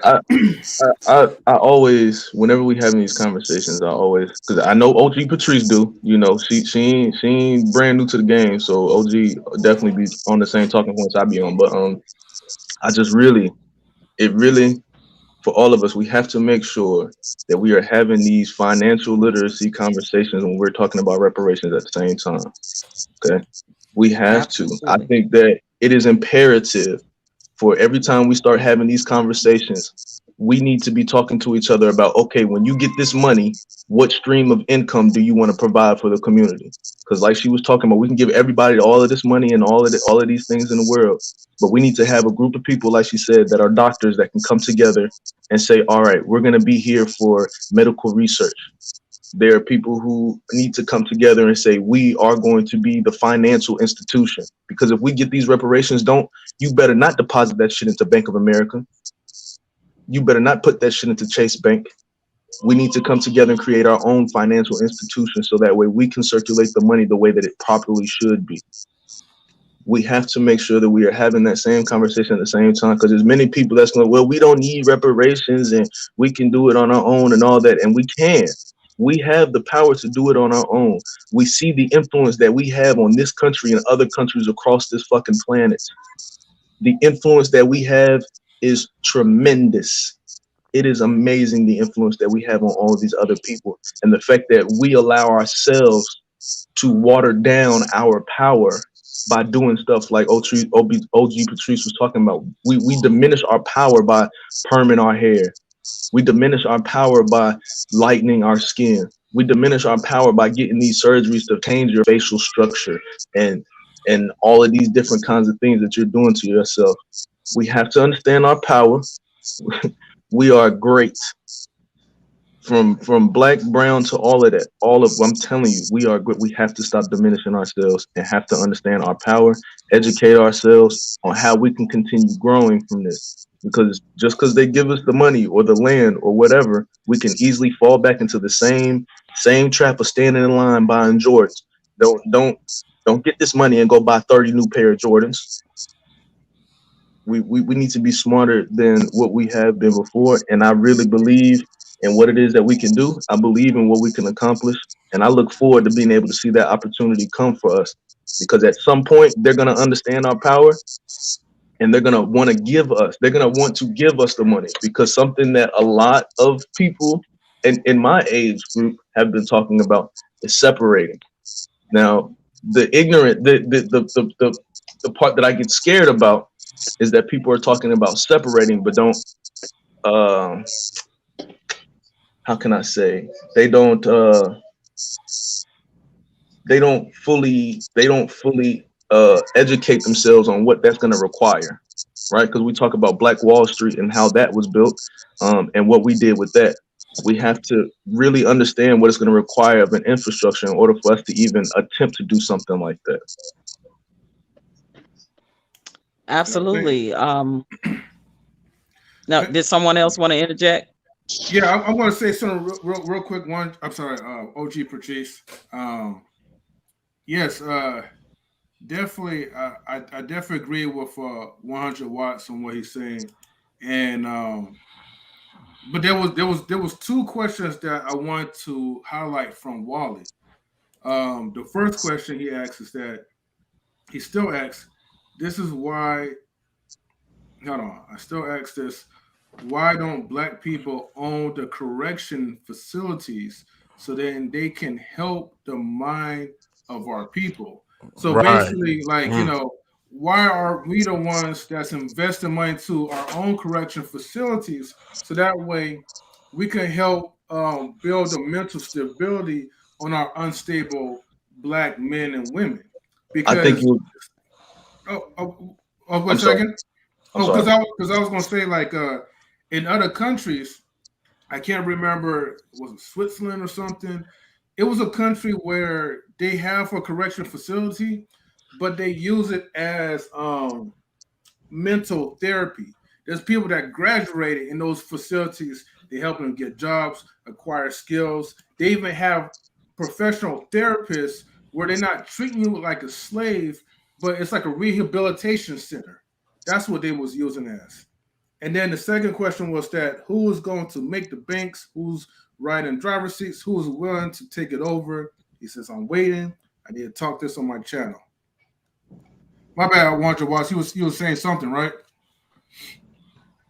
I think it would be more beneficial for us to have rehab facilities versus like prisons and jails. It would be more beneficial for us to create rehab facilities. So those of our people who Rehab, are yeah. suffering from mental health and substance abuse, it would be a lot more beneficial for us to focus on that than incarcerating our own people. That would be more beneficial for us. Okay. And even I agree.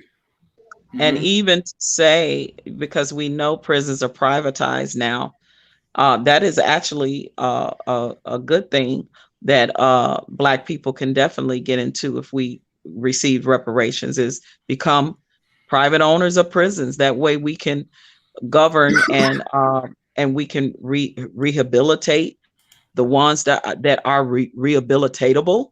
And then of course we know that we have some that it's just absolutely are not rehabilitatable because of the atrocity things that they do.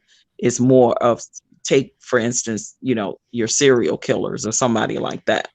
um those that can't be rehabilitated, then they would be separate from those that can be rehabilitated, right? So Right. absolutely, that will be something that, just like the banking system, we can own our own banks. Yeah, we can own our own prisons, and we can reform the criminal justice system as far as how it look when it comes to mass incarceration for black men versus the white men that have committed the same crime, but look at the sentencing for the black man that's totally different from the sentencing of the white man, and they committed the same exact crime. So when we talking about the school to prison pipeline that set up little black boys and little black girls already through the public school system to prepare them to go directly from a school system to a prison system, there's something wrong there that is being perpetuated and taught in the public school systems, where it starts with, if you get into a fight, the suspension, how they handle that, the truancy, all of those different things in school that leads to the school to prison pipeline, and the different punishments they give little black boys and little black girls versus little white boys and little white girls. It's a difference there, and we need to see that when you have children in a public school system, just in the way that they're treated and in the way that they're punished differently, is setting them up for failure. When you see that you have a child that suffers from dyslexia, when you see that you have a child that suffers from behavior problems, why are they still in the public school system? That's setting them up to say you're a bad child and this is going to be your demise, that you're going to end up in prison. And a lot of times they do, based off of the way that they are treated and punished in that very system that perpetuates that. So we got to take a different look at that. If I had small kids now, I'd be homeschooling them, in my personal opinion. They wouldn't be in the public schools, because the things that they're pushing in the public school system, the laws that they're creating, the things that they're teaching when it comes to sex education. If I had a child, because listen, the things that they're teaching, it is very, very problematic, in my humble opinion. Yeah. You Real quick, OG Patrice, sorry to cut you off. I gotta give a salute to Wealth Talk. He's also in the building as well. I want to get his insight real quick, and I did promise Marcus that I was going to get to him next. Just 1 second, okay? Wealth Talk, how you doing? What's going on? Knowledge and relationships. Salute to you. Thank you for letting me come up. Salute to everybody else on the panel. Salute to you too, man. Yes. What's good, Wally? What's good, OG Patrice? How you doing? Yeah. You have any thoughts about? Well, I'm for sure you probably have a whole lot of thoughts about this reparations topic. So I know you was really interested to come up there. So, I mean, the reason I put that question in the chat, because I look at this in multiple ways, right? Because if I were to, I can't think of the movie, right? But I remember there was a movie, and I'm thinking about how a brother that was in the street life got locked up, and he was in prison, right? And he kept the whole game mentality mindset there. But a culture brother was in there. He was trying to get him out of that. Like, look, you got to worry about yourself and getting yourself out there and getting your mind right. My thing is, like, why don't we just own the prison systems? Because we know our black people are going to be in there, and get their minds right. Because I can think of, like, because in my thing is, like, I can look at a person like Kevin Gates, right? Locked up, all that, but he's getting his mind right. He got a degree in prison. My thing is, okay, couldn't we not do that the same way for our people? Why not? Right. I agree. Yeah. Exactly. The problem is the control. Well, I'm sorry for cutting you off, but that they lose control. And if we have control and we start setting stuff right, then they lose power. Well, I know that part. That's common sense. But I'm just saying, I don't see why we don't just go for it to, like, make it a thing. But other than that, the other reason why I also mentioned that is because I remember another story, like a Ukrainian man. He was locked up in prison, but he got some mental help, and he's doing better ever since getting out. So I just feel like if we control the things and we help our brothers get our minds right while they're in there and make them better citizens, when they leave, they get into better places. Exactly, and that's what I was talking about. That a little bit before you stepped in, is that, like, in these facilities, like, and like I said, you got to have people that actually care about you know, people not just look at them as like, okay, slaves and just part of the system, but how can you help them to get out of the systematic mentality so they could grow to be better, because we all make mistakes, and some of us get in there intentionally. But for the ones that can't, that does have the potential to be better than what they are, why break them apart and then try to pull them back down? I gotta get to Marcus real quick. Thank you, Wealth Talk, for joining in. Marcus, I know you said you wanted to add something to it. Absolutely, yeah. When it comes to the prison complex and the system of it, so I've done some work on this, and I've done documentaries as well, and I've spoken to people that have been in the system. I myself have been, unfortunately, in jail before, falsely convicted and accused and stuff. But the thing about some of these jails, like OG Patrice and you guys are saying, when it's privatization, there's a lot of money that goes into these cities. And for example, there was one in a documentary where it was this town in Texas. It was a slow town. The oil had been pumped out. A lot of money had been produced for jobs on this pumping the oil out and the fuels for people. And once it dried up and went belly up, people were wondering, more so like the politicians and the state, like, well, what are they going to do on that side of the city? Well, they said, well, you know what? We could do something else. We can make prisons. So they ended up making private prisons, and they all of a sudden started throwing in people who were giving out harsher sentences. And they knew that they could use the slave force within the prison system, which was the inmates. And so this huge epidemic of privatization, I think someone call them MCCs, if I'm not mistaken. And I remember one of the most famous figures in public television was Bob Barker. Bob Barker, believe it or not, he owned about 6 or 7 prisons, private and all. Yeah. Bought them. Yep. And so there's an issue here where hopefully it can change. I don't know if it will, but there is that issue because it's just so much money to be made from each inmate going in and out.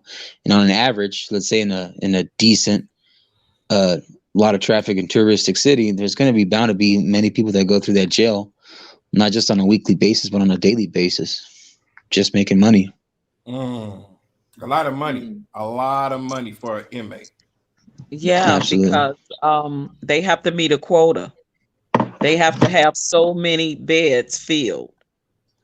That's the part that is problematic. Is because the quotas ain't met, then they lose the funding. They lose, they lose out on their ownership as a private owner. So the goal is to keep them filled. That's their goal, is to keep the prisons filled. Imagine that. So you can go in for possession of marijuana and get 20 years. That's because they want to keep you there because you are a commodity for them. There should be like a revert. Yeah, there should be a better quota where it's like, okay, the less prisoners you have in the system, the more we will fund you. I mean, I know it won't really make much sense, but that would help motivate them to keep these people out of prison and help rehabilitate them to be better. Like, can I cut in that? Yeah, go ahead. Go ahead. Yeah, so here's another part. Well, I'm glad you actually said that, because here's another part of the reason why I was gonna say that, because they set this whole mindset that, you serve your time. As you serve your time. Okay. As you serve your time, right, you can be brought back into society as a decent citizen or whatever like that. But we all know what you done is locked with you forever. Forever. You always be looked at as a criminal, no matter what. Right? But yet, even when they'll say that you're locked up there, but with a chance of parole, right? They still want to know that you're mentally, sane, like you're able to come back into society. But it's like, okay, if that's the case, then wouldn't the goal be for the prisons to bring back these people with a state of mind?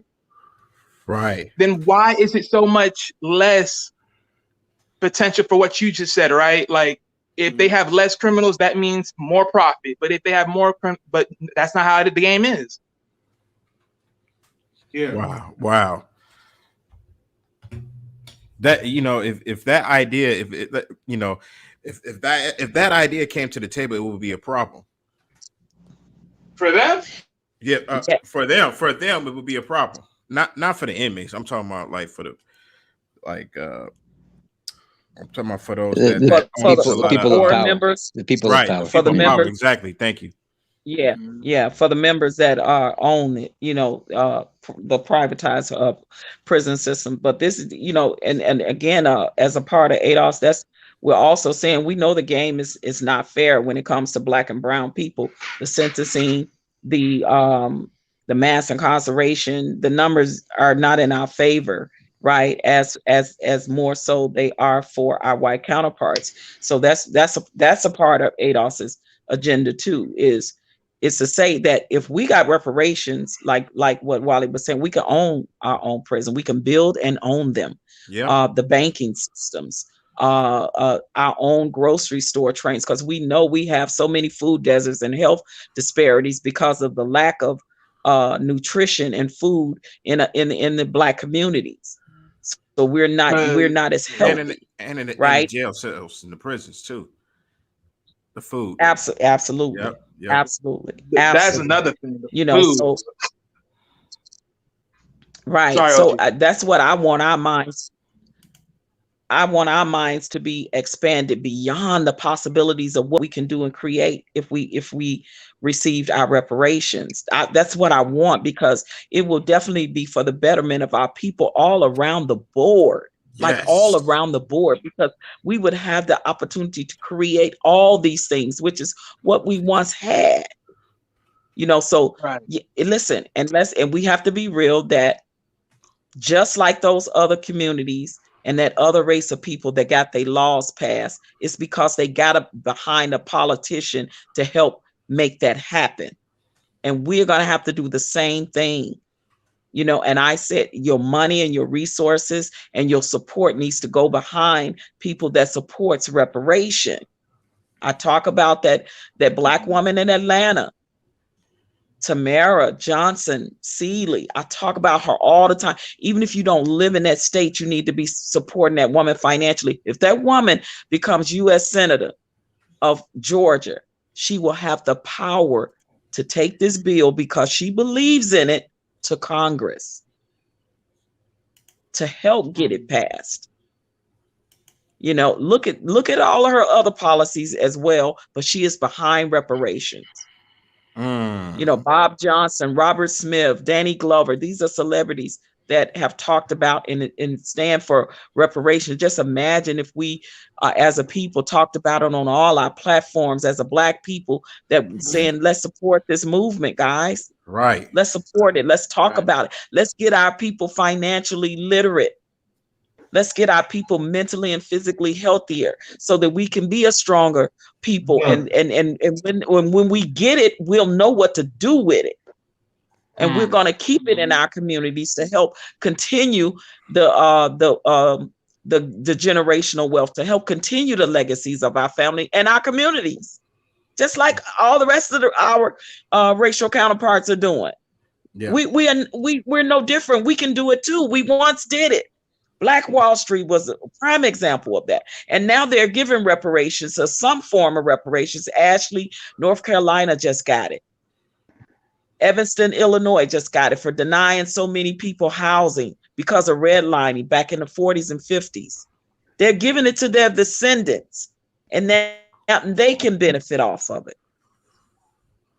Right. The atrocities that was done to Ashley, North Carolina, now their descendants are benefiting off of the reparations. I think it was 2 point something. I don't know if it was million or billion. I forget.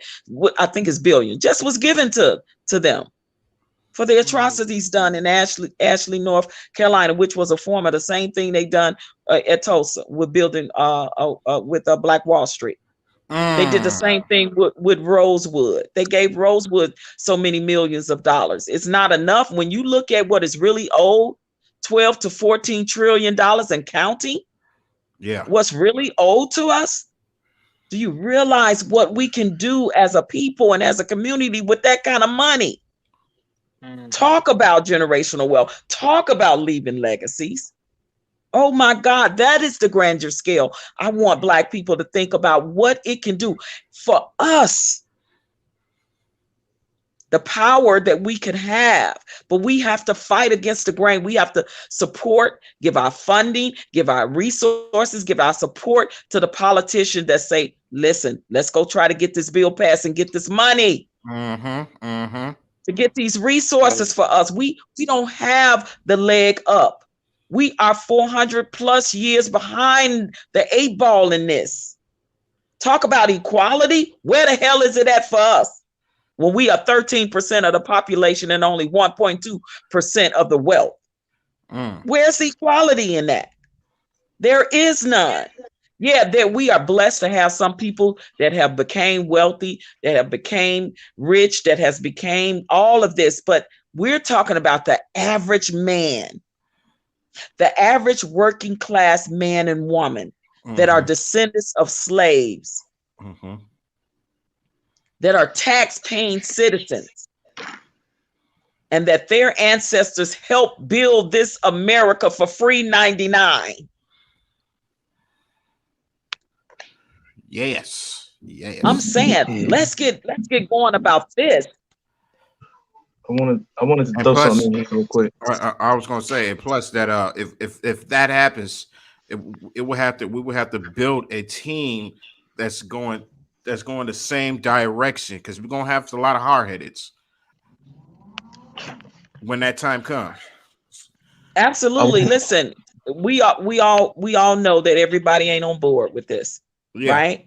We are, listen, my focus is on the people that are, and that's where our focus should be.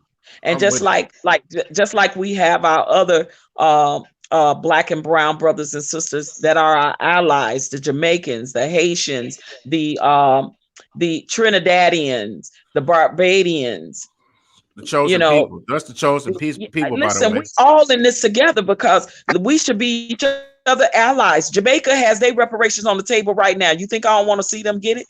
Because that would definitely say we got a fighting chance. So we need to be each other's allies when it comes to this. Right.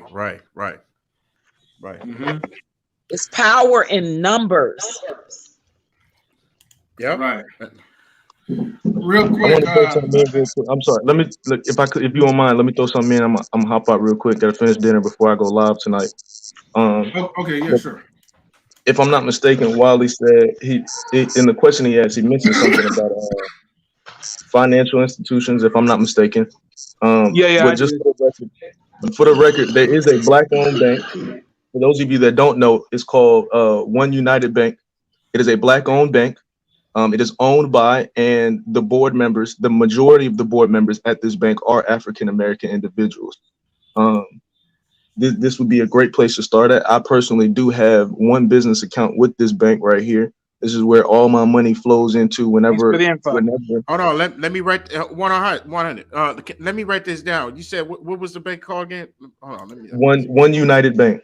One United Bank. Okay. And if you look it up when you go to this website, they have they even have debit cards with how can I say it? But in encouraging Black people, right? So they have, like, I have a Black king on the front of my bank card. But there are Black institutions out here that you can put your money into. One United Bank is the one that I personally use, and there's plenty of people. You got Chime. You know what I'm saying? It's not a real bank. It's an online mobile type of joint. You know what I'm saying? And this bank is the same exact thing. You can get your checks deposited to this bank. You can get paid 2 days early, just like you do with all these other financial institutions. Look, man, we do have institutions that are set for us financially to be able to prosper. We just have to actually use them so that way they can grow as well. The more of us that use. So Chime is one. So sorry, bro, but Chime is Black owned. No. That's what I'm saying. A lot of people have Chime because you can get paid 2 days early.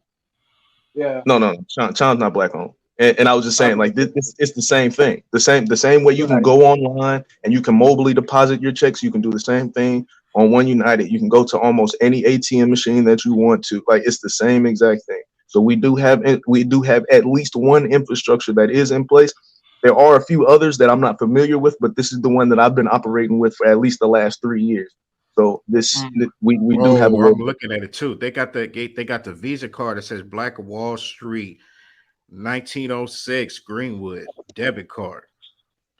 Come Is on, that baby. the one? Man, Yep, that's it. that's it right there.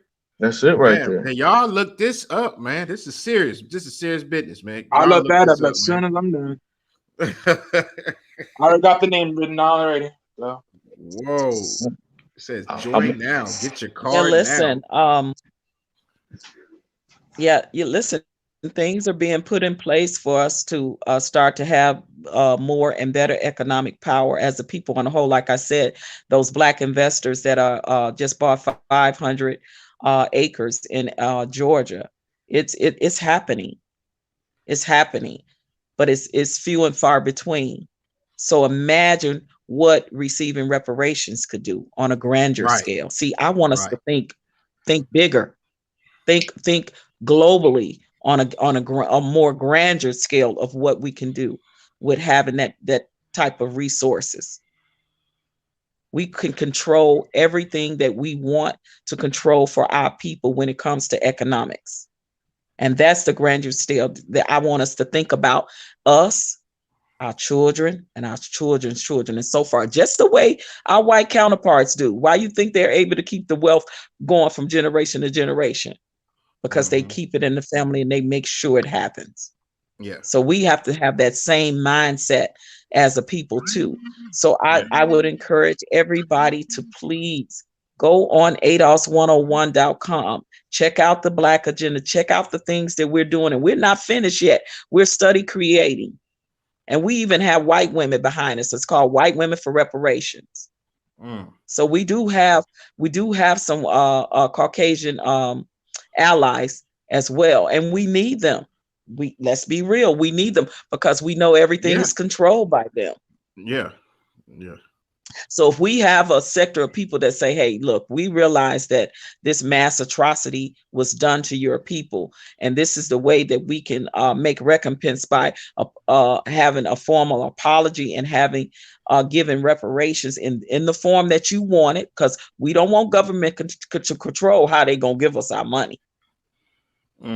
So we thought of the economist that sits on the board with ADOS has come up with this grander structure of how we should get it in a healthy way and in a way that we can become financially literate, where we can learn how to invest, we can learn how to save, we can learn how to build communities, we can learn how to build our businesses, our schools, our hospitals, our grocery stores. We can build our own Black farmers up to continue to till the land, to continue to distribute the produce and the vegetables and the fruits that goes into the Black grocery stores, to keep our Black people healthy. All the disparities that we've been denied through systemic racism, we have the opportunity to help fight to get that through reparations, guys. We really do. I'm gonna have to leave soon because I want to enjoy the rest of my stay in Vegas. So I again, I would just employ you guys. I would employ you guys to go to Tamara Johnson Seeley's website, the Black woman that is running for U.S. Senate in the state of Georgia, who's behind reparations, who can help get that bill passed. Please go and check out her policies and procedures. And if you don't live there, try to give the support. Reach out to your family members that live there as well and say, hey, check out this woman in Georgia. You know, she's behind reparations. Maybe you might want to tell people about it, get behind it, and help her out. Hey, OG Patrice, can you put that information too in the chat if you can, to have the people look this up? I'm gonna look it up too. I need that information. I don't have access to put it in the main chat. I don't, because I'm up here and I'm on my phone. I can put it in the back chat. Her name, the senator, the lady that's running. Yeah, I put it in the back chat. And then also ADOS101.com. Go check the website out. Support us. We need your help. We need it financially, and we need it on a grander scale, because we definitely need the power to be able to take this bill to Congress to get it passed. I believe it can happen. I really do. I believe it can happen. I just want our people that want to get on board with this, help make it happen. I know everybody is not going to be on board with this, and that's fine. We all got our different fights and battles that we are fighting, but the ones that want to get on board, I welcome you. I say, please do your research. Please support ADOS. There is also 2 channels that I think you should support, and they are the founders of ADOS, and that is Yvette Carnell. She has the channel called Breaking Brown. Yvette Carnell on YouTube. And as well, we have Antonio Moore. He's an attorney. He has a YouTube channel called Tone Talks. These 2 are the founders of ADOS. Go subscribe to their channels and support them, because these are the people that I sit in the room with, or we have these StreamYard meetings about ADOS, and we talk to people that sits on the board with ADOS, the economists and all these engineers, because we know we're going to need them people for when we want to build. We got Black engineers, we got Black doctors, we got all kinds of people that look like us, that is saying that when we get our people healthy and get our people mentally right and straight and financially literate, do you realize the power we have economically? We are a force to be reckoned with in our own right. We just got to channel that and put it in the right place. Yeah. She big on YouTube. So I thank you guys. I'm gonna hop off. I thank you guys for listening. I appreciate knowledge and relationships for allowing me to grace your panel with my presence and talk about these things. But I would encourage, if anyone's on board with reparations, talk about it on your panels. Talk about it. That's the only way we're gonna get a movement going to support ADOS. Yeah, you said Tone Talks, correct? Yeah, Tone Talks is on YouTube. OG Patrice. Okay, yeah. I want to say thank you. I want to say thank you. Thank you, OG Patrice. And I want to say hello. You know what I mean? I'm sorry I came in late, but hello, OG Patrice. Good to see you once again. Thank you so much. Shout out to the panel. You guys brought some great things to the table. Shout out to your chat. I appreciate you all so much, and you guys enjoy the rest of your day. Yeah, thank you, Miss OG Patrice, for tuning in. Your wisdom was greatly appreciated. Thank you. I'm glad I can help anytime. I love my people. Salute. Salute. Salute.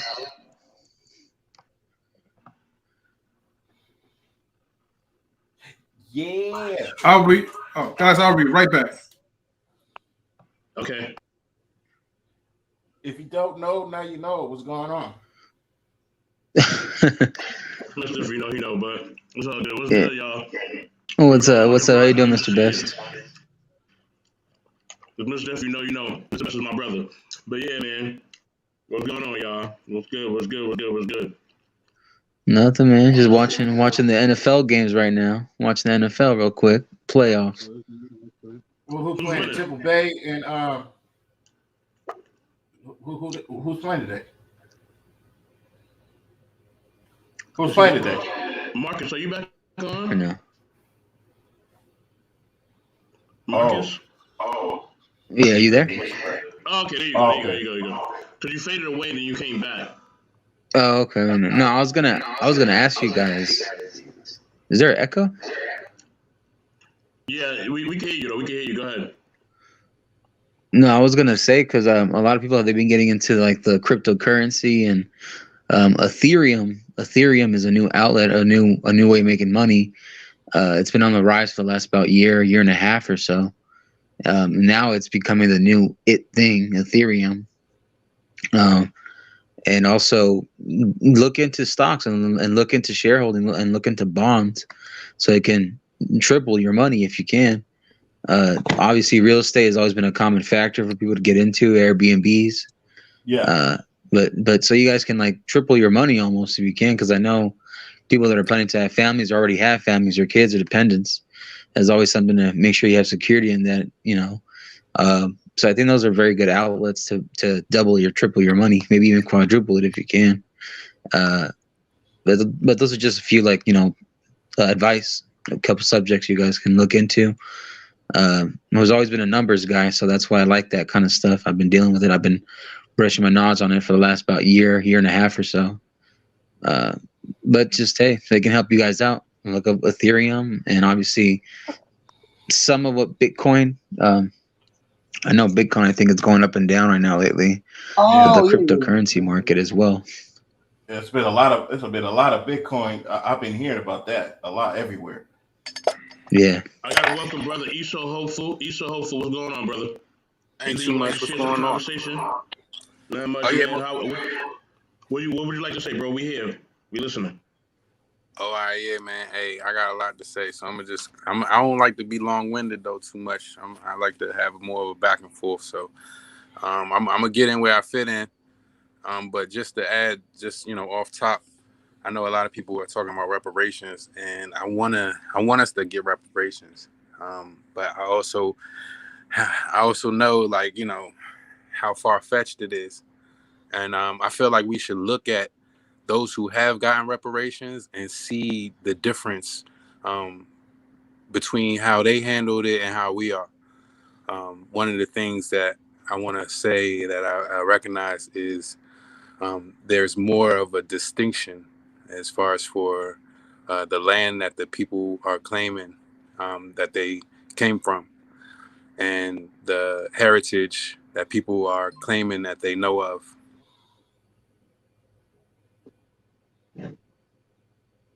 Okay.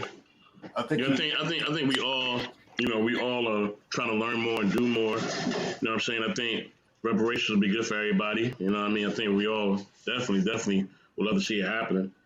You know what I mean? I love the comment that you put when you said Hennessy for life.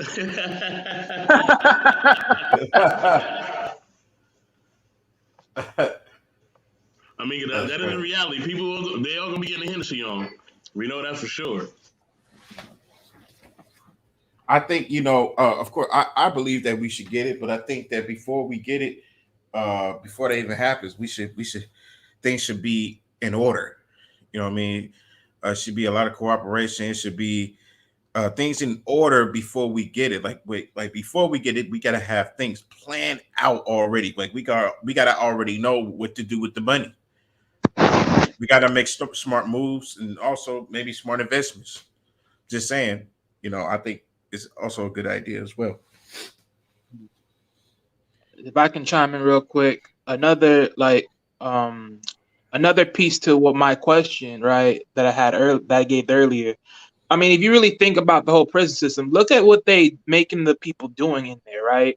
They're doing the whole laundry cleaning, cooking food, feeding the prisoners, all that. My thing is, if you think about it, you can literally teach them all these types of skills. I mean, by the time these dudes walk out, I mean, if they get the money, right? I mean, they have a laundromat station. They can be in the cooking field, fitness. Like you teaching these people a bunch of skills, or they teaching them themselves. Yeah. Overall. Right. And also, you know, how much do they get paid an hour just by working? Like what? I was just about to say the same thing you're just saying right now.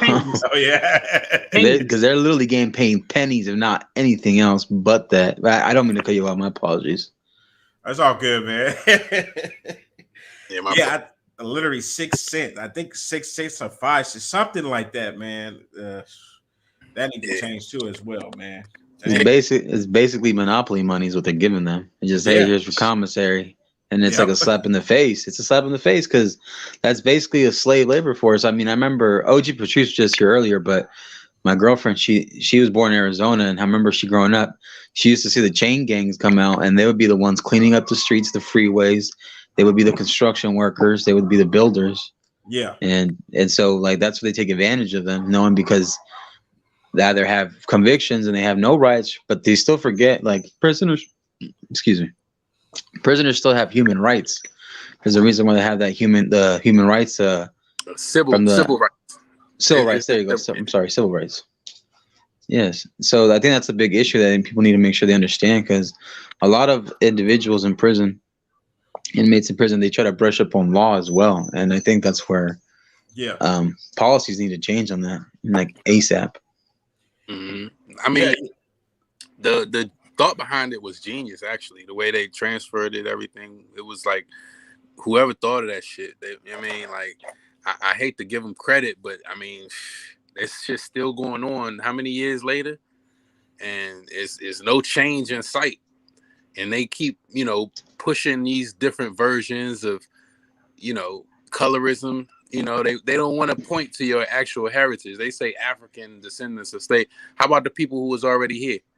And then you want to exclude Caribbeans, you want to exclude Jamaican, you know what I'm saying? All that because they already got theirs, right? They already going to get theirs on their own terms because of that distinction. I'm Jamaican, I have a flag, I have a heritage, I have a nationality.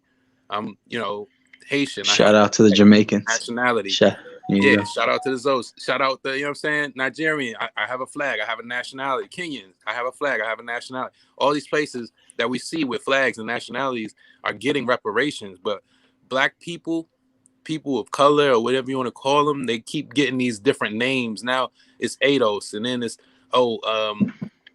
some other name. Afro-American. Afro-American, right? You know what I'm saying? Yeah, Pointing to 3 different continents. You got Africa, you got North America, South America. So you just keep pointing to these different places, not really pointing to exactly where your origin is. And that's what I think where we're at now is people waking up to realize, okay, these terms that they put on this, they do mean something. They do make a difference.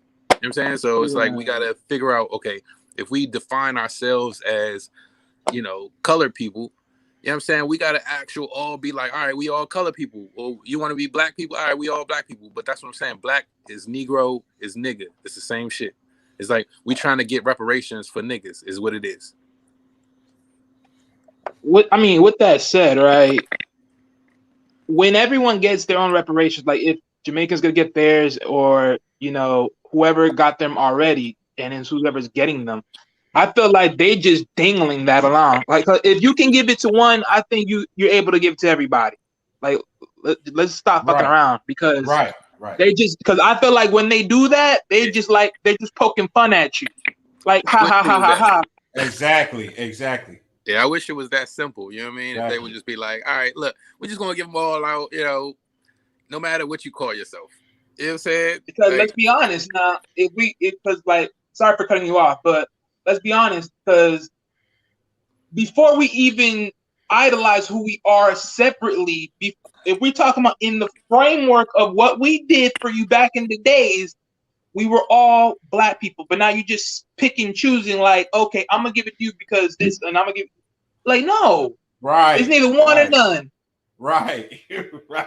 But see, that's the thing. They justify it by saying you are getting the benefits. You are actually happy.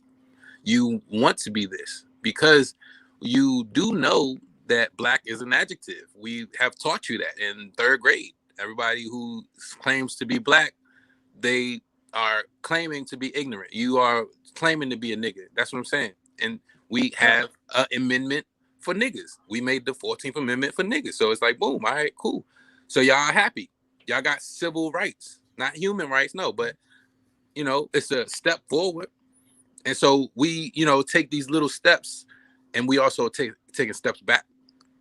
I mean, I'll say this. Let me say this. I think at the end of the day, Brother Issa, you point out something really big, man. They separate us based on geography and language. You know what I'm saying? Because we all look the same, right? Our brother from Cuba look just like you. I mean, literally just like you. But he don't think that you're one and the same, right? A brother from Nigeria could look just like you. A brother from Canada could look just like you. But he don't think he's the same as you. There's no other place in the world people who look just like each other don't actually connect with each other. Right. Every other culture that look just like each other, they connect off top. There's no type of discrepancy. Now, with that, they do have different standards, morals, and boundaries based on their culture, based on their race and religion, whatever else. And if you break those laws, you can lose your life. You know what I mean? But you know what I'm saying. Outside of that, they are on a, and with that they on a common purpose. You know what I mean? We're the only people who are not on a common purpose, and we've allowed other people to define who we are and to tell us how far we can go. You know what I mean? Nobody else does that. Asians don't do it. Europeans don't do it. You know what I mean? They don't do it at all. You can't tell them who they are. They Right. will not allow you to. And Right. if you try to, they will They'll not correct listen to you. you. Yeah, and they They'll- will correct you. Yeah. You know Like, what I oh mean? no, I'm not Sometimes- white. I'm Italian. I'm not white. I'm Yeah, Scandinavian. They'll let you know off top where they stand. The colonizer has always done that. But we're the only ones who are unaware of who we completely are. And we also don't want to accept it either. Right. We don't want to accept it fully. We only want to accept it when it works out for us, when it's for our benefit. But when we got to really deal with the realities of being us, oh, we don't want all that. Nah. That ain't me. You know what I mean? Nah. I'm not fully black. I'm American. I'm not fully black. I'm Jamaican. I'm not fully black. I'm Nigerian. I'm this. I'm that. No. Either you're gonna be with us fully. You know what I'm saying? Or you're not. You can't bring out your African card whenever you want to bring it out. You know what I mean? Yeah. We gotta stop doing that. We gotta accept all parts of the struggle, and we gotta accept the good and bad so that we can move forward, man. You know what I mean? Stop letting other people define who we are. Yeah, I mean, well, shit. I mean, that's the thing. Once Columbus came over here, he said we was Indians, right? Reason he thought that is because Indian is darker skinned Asian. So Exactly. we look like, you know what I mean, the same dark skinned people. He only thing he know of is Indians that's dark skinned. So boom, like he know Africans that's dark skinned. So he thinking, oh, I found the route to India, right? Nah, that's all bogus. The Reconstruction of history made it so they could burn books. All your, you got what? Cosmology, you got geography, you got, astrology. And what did they give you in return? The book of Timothy, the book of Matthew, the book of Luke and them. You know what I'm saying? Well, let's not forget that us down here, us Americans, well, what you want to call blacks, there has been a damage into the bloodline. This is the reason why a lot of us is the way we are, and we don't know which direction to go because the damage is not fully been done, but it's been done a lot. So I don't want people to forget about that. As far as our language, let's not forget we was beaten out of our language. Let's not forget about that. We was beaten out of our language. We separated everything. Everything that happened was just like they used the whipping machine. I don't know if y'all know about that. That has been done too. So a lot of damage has been done, and this is why, you got a lot of us out here in America, like a lot of us, going around doing crazy stuff, stealing and all that. Well, what do you expect? We are stolen people. What do you expect? So this is the condition that's been going on into the bloodline that's been passed down to us, and this is why this is happening. So I just want to make that clear. Mm-hmm. This is exactly why. Shout out to my sister Wanda Chica. Shout out to Wanda Chica. Like and subscribe to Wanda Chica. Much love, sis. You know what I'm saying? And that's what it is. They've beaten out of us who we are and what we're supposed to be. You know what I'm saying? And shit, that was back when. We ain't getting beat no more. Ain't nobody. No. Which one of y'all been beat? Hold on. Wait. Hold on. Listen. The damage is still that. Listen. When people say that, they think you're saying that condition doesn't exist. It still exists to this day. I don't want people to go past that. This is what's going on with us. The condition, the damages. This is the bloodline. This is what's happening. And that's true. Yeah, so we got to have some reconditioning. We got to have a plan. Yeah, I think that's what I'm saying. The plan is to find out your heritage. Stop using these European names. You know what I'm saying? Like, know who you are and be who you are. You know what I mean? Like your last name Smith, Jones, Johnson, Jackson, Williams, Goldberg, all these fucking like you realize you really are perpetuating the bullshit. Sorry for cursing, but only way to get reparations is in your own name, not some European name. Like you trying to get reparations for a black person named Bob. You get what I'm saying? Like these names mean something. You get what I mean? Like you can't just say, "Oh, I'm the son of Samson" or something like that, right? Yeah, And we didn't have these Samson names is recorded. not that man's name. You know what I'm saying? Like, oh, I'm the son of Toby. Like, really? Like, I'm the descendant of Toby. Now I want reparations. You don't even know who Toby is. You don't know who he was before that. And you know, and I can say it's not their fault either. Because the last thing I remember, we was chilling. We had our own language until somebody came in and messed that up. As far as I know, that's how that happened. Yeah, own language, own books, own custom, all that. That's what I'm saying. Took that away and gave you idol gods. Gave you a man in the sky to worship. When we've always been matriarchal. Yeah, I'm gonna say this though. One part that even somebody put in chat mentioned shouts to Grizzly Harris, Quentin Harris. I meant the hardship is that our image and our lineage has been erased like from history, just like how you guys are talking about right now. A lot of things that what we used to say, well, our ancestors used to say, has been stripped away, which our culture has also been stripped away as well too. And so the reason why they gave us these Americanized names, well, one, it would be easier for them to identify us, but then two, is that when we try to, let's just say if our reparations was successful or something else was successful, but you have to backtrace and identify certain points of where your bloodline has came from, even though the obvious is that you're black. The problem is with that is that when we use these slave names that was passed down through our generation, there's a blockage because our original names has been erased from that part of the history, and so it's going to make it hard for us to go way back. And I remember there was a lady that mentioned, I can't remember her name, but she did make a good point about what would happen if, because she did talk about reparations a little bit, and she said that with the names that was given, like, are we really blacks, or are we called something else before that? Well, as far as the names and stuff like that, well, first of all, if we go back, we wasn't even allowed to even name our own children. It was all fear that we was going through. We couldn't read, we couldn't do nothing. We couldn't even name our own children. We couldn't do none of that stuff. Hey, this what your child going to be. Your child going to be this and that and the third. So through fear passes down through the bloodline. So we were used to having those type of names growing up because of that. So I don't blame my people for that because it's not our fault. Can I cut in real quick? Go ahead. Right. So can you hit a big bad bull statement? Africa owes us way more reparations than America does. I just pull that up there real quick.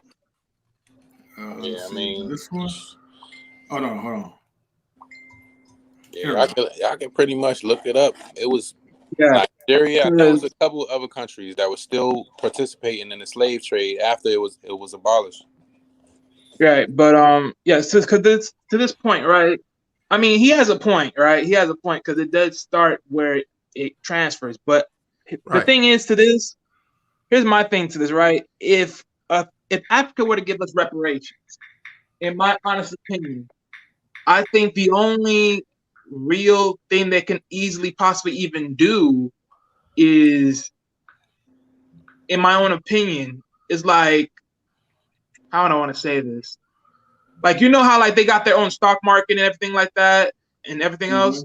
like we would have to be able, like, even when we're here in America, right? We can be able to use, like, we can invest or whatever like that without being there, or something of that nature, where we are able to use some type of foundation of resources or know what they got going on over there, to where we can invest something without actually being there, or something overall.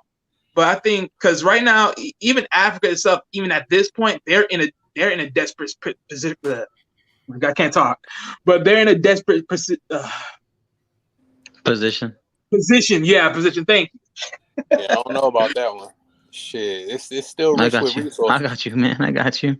That's a you know. Oh yeah, be like I'm sorry, my apologies. No, I'm just saying. I was just Everybody about to say got an the opinion. Yeah, Right. Europe owes way yeah. I'm more. just saying like our America's out like besides Wall Street and stuff to make money without being there. Like I said earlier, is having the stocks, bonds, shareholding. Now we have ways we can make money on our phones here in America just by walking around. We put He some says investments. send You us can put back to artwork, Africa. Ethereum. Ain't no way they can Because send Yeah, us back to right. Africa. If So I that was mean, an option, they would have been sent us back to Africa. I'm sorry, I was looking at the chat. He said we would have got sent back to Africa beforehand. Nah, they would have been that. Why wouldn't they deport us? Because we from here. You know what I mean? Like, they can't tell you that. They just have you working as slave labor though instead. And now we got slave wages.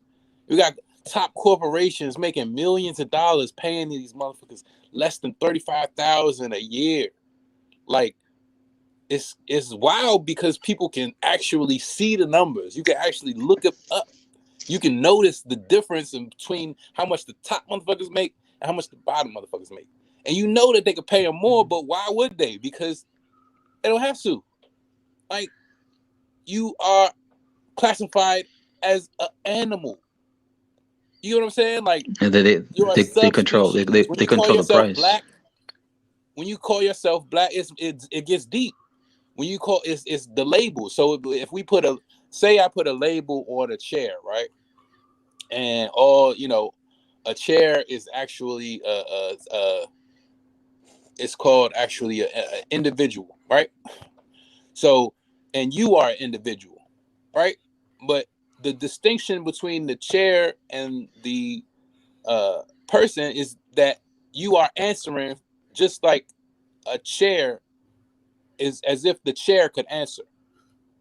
Like these labels, they use straw man tactics where they put your name in all capital letters, and you answer for it as if they are addressing you, not realizing, oh, a noun only has the first letter capitalized. The rest of the letters are what? Lowercase. So if we look at the straw man tactics, and we look at the color, how they push that black and proud. If we look at all of these tactics that's going on, we'll realize, okay, it's deeper than what we can just see, just as each other. It's deeper than, oh, he called me a nigga. You know what I'm saying?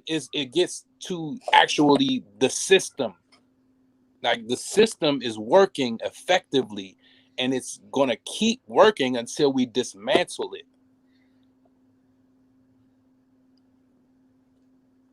Yes, agreed.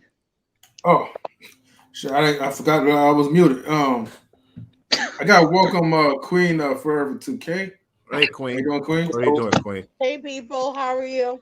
How are you? Pretty good, Hey, how you Queen. doing? Good, Yeah. good. We was talking about reparations on demand, and right now we're just having conversations about solutions, which Mhm. I forgot to I should have told OG Patrice can she send out the links and then I could post it on the chat. But what's your thoughts on reparations for blacks? Um, about time. They gave everybody else their money.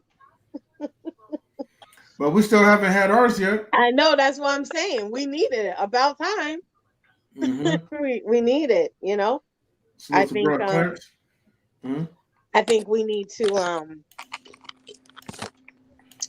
have a plan with it, you know, that it's not just going back in the people's pocket who gave it to us.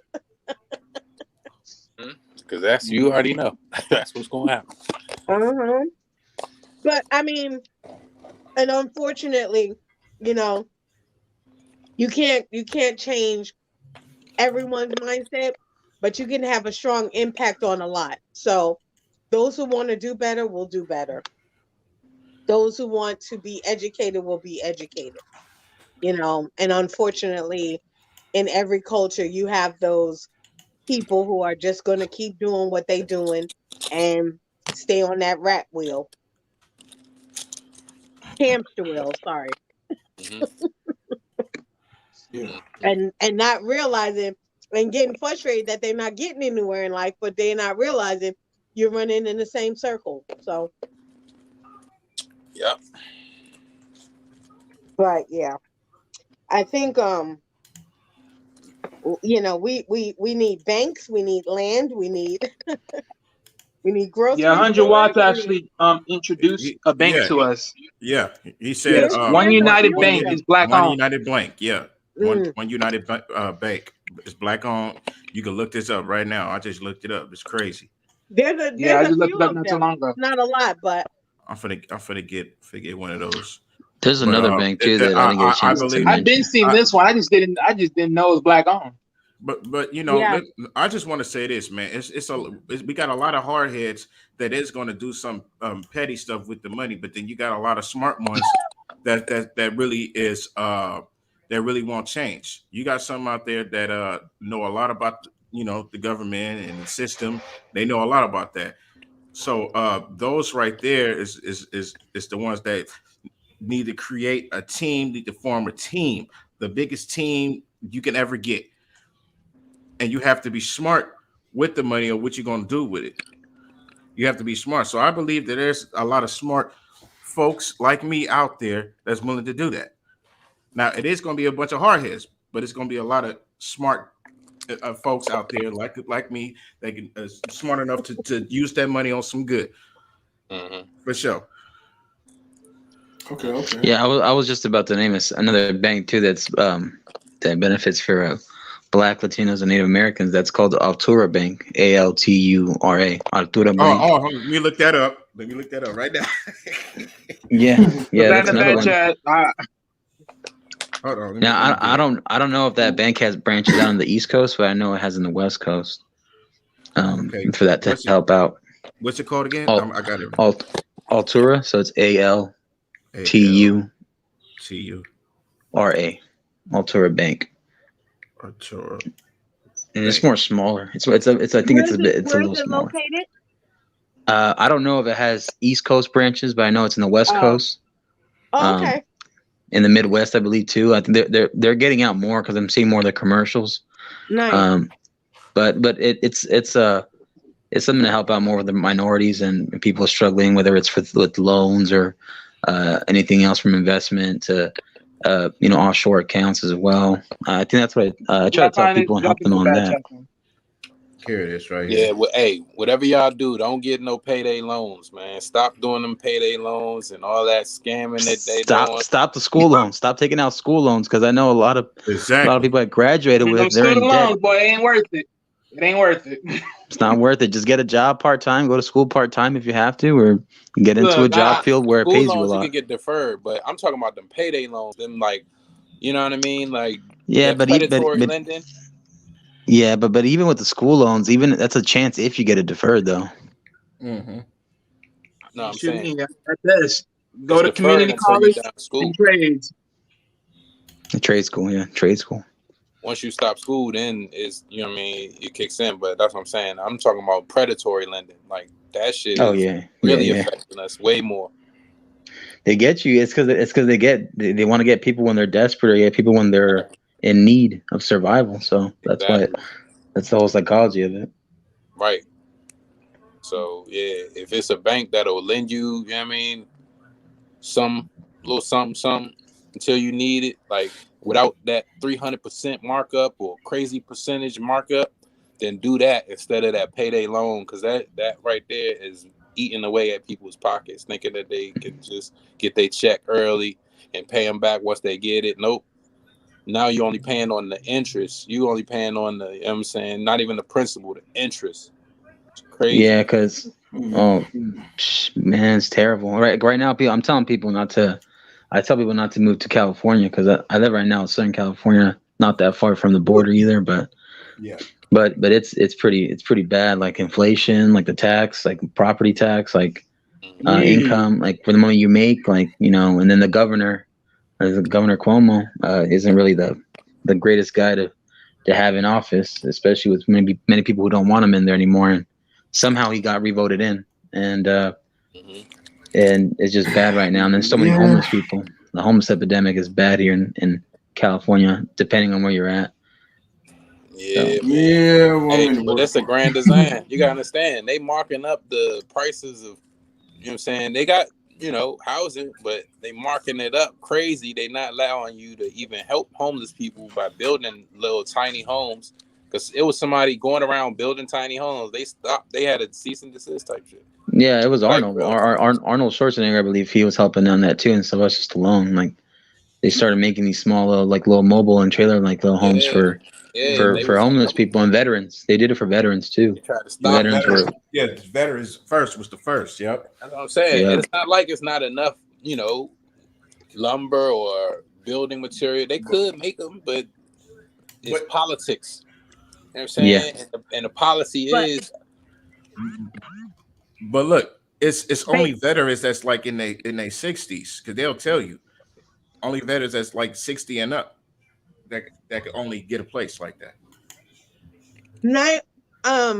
But also what the problem is that they didn't redefine what low income is anymore, because it's different because of the cost of living and everything's so expensive that your average person working now sometimes making they should be able to qualify for low income programs, but because they haven't changed that gap and what they define as low income, you gotta be desolate. You making 15 an hour. Oh well, the national average is what, $7.25 or some stupid shit. Yeah. So no, you're good. Not if you're rich. $1,000. Because exactly. Because the average apartment where I'm in the area I live, I think it's like for just an apartment, maybe one bedroom is like $1,100-$1,200 just for. A studio is like what, $1,000. Yeah. In California for a studio it's like $2,200. Yeah. Well, no, that depends. That depends on the richer cities. Because I grew up both in Northern California and Northern and Southern. Northern, it's ridiculous expensive. Like San Francisco is one of the most expensive places to live in the U.S. And I think a studio over there is about $25,000 to $3,000. Yeah. And you're sharing it, like if you're a college frat house. And then here in Southern California, I think a one bedroom is like. Yeah. And right now, like one bedroom where I live in the area, I think it's like $1,100, $1,200 for a one bedroom just to rent. And then back then, before when I first recently moved to the Southern California, it was like, I think it was like for a 4 or 5 bedroom home, it was about $1,100. It was a big difference. That's a big difference. $1,100 for 4 bedrooms, big difference. $1,100 for a 1 bedroom is a big difference. No, and I hear the same complaint from people that live in New York. The issues they're going through in New York, people got to live like in a closet basically to afford that. Well, hey Queen, what's the prices out there in New York? Live in New York, if you want to live in Manhattan, you got to live in a closet. If you don't live in Manhattan, you can find decent places. The problem with that is everybody wants to live in Manhattan and be close to everything, so you got to pay for the closet. But if you live outside, like in Queens or Brooklyn, you can find decent places, at reasonable rates. Yeah, I just don't like the size of your guys' rats. The rats are the size of dogs over there. That's the only thing that holds me back from moving over there. Whoa. Wait. The rats are the size of the dogs out there? Think about it. New York is very compact. Everywhere has rats. You just have more land to run around. Not the size of the dog. I never seen that. Ain't no rat, no size of no dog. Not the videos I've seen. No disrespect. Forever. You ain't disrespecting me. I love my city. I don't care what nobody say. It's still the best city in the world, rats and all. Quick, yeah, but I got a limit. The size of a dog, unless it's a mini Chihuahua. Okay? Many videos on YouTube have transpired. Oh, man, That, I know. and a lot of those rats are Oh not yeah, the piece of real. rat. Hold on, wait a And you minute. gotta look at the tail. The tail is very Wait. long. Let's not go Wait. there. Queen, Let's change Queen, it They look back like to possums. reparations. So They're we like Don't possums talk and about Wolverine. my Queen, city. Queen, you just 'Cause said y'all the got size of a possums, chihuahua. y'all got raccoons, y'all got Yep, mountain little lions, y'all got all chihuahua. kinds of stuff out here. No, Don't play with me. not the size of a Don't Oh play yeah, with me. chihuahua. bears. Hold on, I not the didn't size. say that. You said still unless got- it's the you size of a still- chihuahua. Hello, said that. excuse me. Let me help you out. I've been in the SROs in San Francisco. Them rats are huge. That The is Master tails Splinter. are just No, so no, don't those no, rats are no, Master it's Splinter. all over. No, It's no. all over. No, not the size of the dog. Reparations. Don't talk about my city, but y'all got nastiness out here too. So That's we're not radioactive. gonna go there. So you Oh yeah, radioactive. San Francisco. I agree, but Don't go there. yeah, that's the home no, where Master ain't no Splinter and San Ninja Francisco Turtles size of living. the dog. I'm just saying. I'm not And talking ain't about. no I'm not Knowledge, talking about knowledge, of a but dog knowledge. in New York. I ain't saying New York. I said Minimalist Knowledge. I'm Yeah. just speaking in general. Okay, hold up, But- hold up, everybody. Hold up, everybody. All right, all jokes aside, though, right? Yes, But let's keep it We're on not topic. going to disrespect nobody's city stuff. That's No, right. no, No, no, I'm not not. disrespecting. I Hold was on. just surprised. I was like, "What? The size of a dog?" I'm like, "Oh." No disrespect, yeah. but no Hey, disrespect. you can say what you want about my city. My I'm city not is a saying city Hold anything up, about I'm your talking city. about Hey, you. hold All up, right? I'm hold up, talking in general. My city is the I'm talking in general bomb.com. too. That man Okay, said that's the hold up. We're not here to splinter. talk about city. All My right, we don't city care is about the cities bomb. right now. We're not here to talk about New York. We're not here to talk about San Francisco and all San these other Francisco ain't cities my that I don't city. care about. Okay, Oh. we're here to talk about reparations. Marcus, what you was gonna say? Yeah, I was gonna say, well, a lot of people they were losing homes, depending on depending on the cost and the job economic crisis when the pandemic was hitting, and if a lot of people start leaving different states to go to Texas, and a lot of people have to start over and start their businesses over there, or they have to like somehow transfer their businesses to Texas, and I think that was the issue too because a lot of restrictions were happening in these states, and they were taking away people's benefits as well. That was one thing I wanted to say on that. Hey, can you look up who got reparations so far? Who got? Oh, that's a good question. Let me see. Let me go up on Google real quick. Let me see. Who got?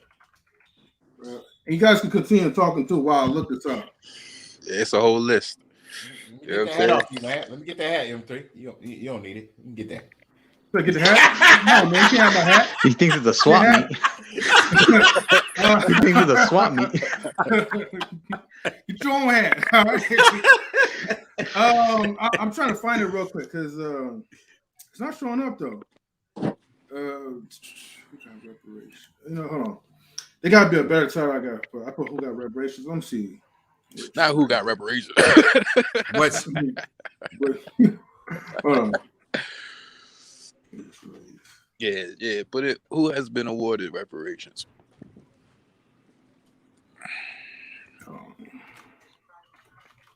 And I think it was like, you know what I'm saying, native tribes. It was like, he blow it. He blow it. Yeah, I was about to say the same thing. I thought it was a windstorm. Man, that's got to be some good, man. Like, let me see. But yeah, it was a.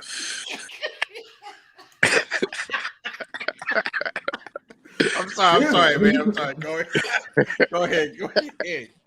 I'm sorry to interrupt you, man. Nah, but yeah, it's a list. Matter of fact, No, check. it's still not okay. Let me try to reword it another way. Let me see. Hey.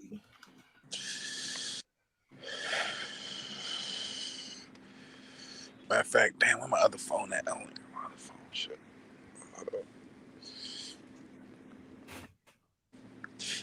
Hey, who y'all think on the list? Just take a guess. I'm gonna be the token Mexican here and say Latin people are right closer to the bottom with you guys. I think Asians got reparations. Native Americans got reparations. Which Asians though? You gotta be more specific than that. Shit, Yeah, it's a broad spectrum. You gotta be more specific, yo. Okay. Shit. Okay, hold on. I'll get back to the Asians, bro. Okay, Native Americans, I believe. See, now you being real general, not all Native Americans. All right, You got a tough panel, knowledge. They're on you. Yeah, man. I know, right? Man, let the man breathe. He's living at the list. I can't even find the list, right? Don't ask me for a specific, man. He said type in who has been awarded. I did. I typed it in, and there's not like a list that I could find. It's just a bunch of just like, broad strokes. What's that? You don't see it's a list. Hold on, let me. I ain't got my phone. Let me finish this. Oh yeah. You could type in the private chat.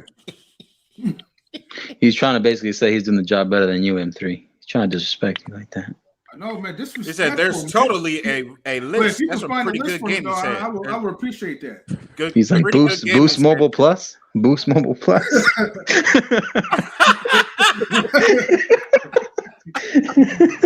Oh, no, hey, yo, see that emoji? Hey, how you get that emoji? Yeah, hey, go ahead. Man, they still sell them. They still sell them phones, man. Them walkie-talkie phones, Boost Mobiles. They still sell that's a dinosaur Radio Shack phone. That's Jurassic Park. Jurassic Park dinosaur Radio Shack. Well, shout out to all the people that still run those Boost Mobile phone stuff. Hey, don't sleep on Metro PCS and Boost Mobile and them. All of them. Yeah.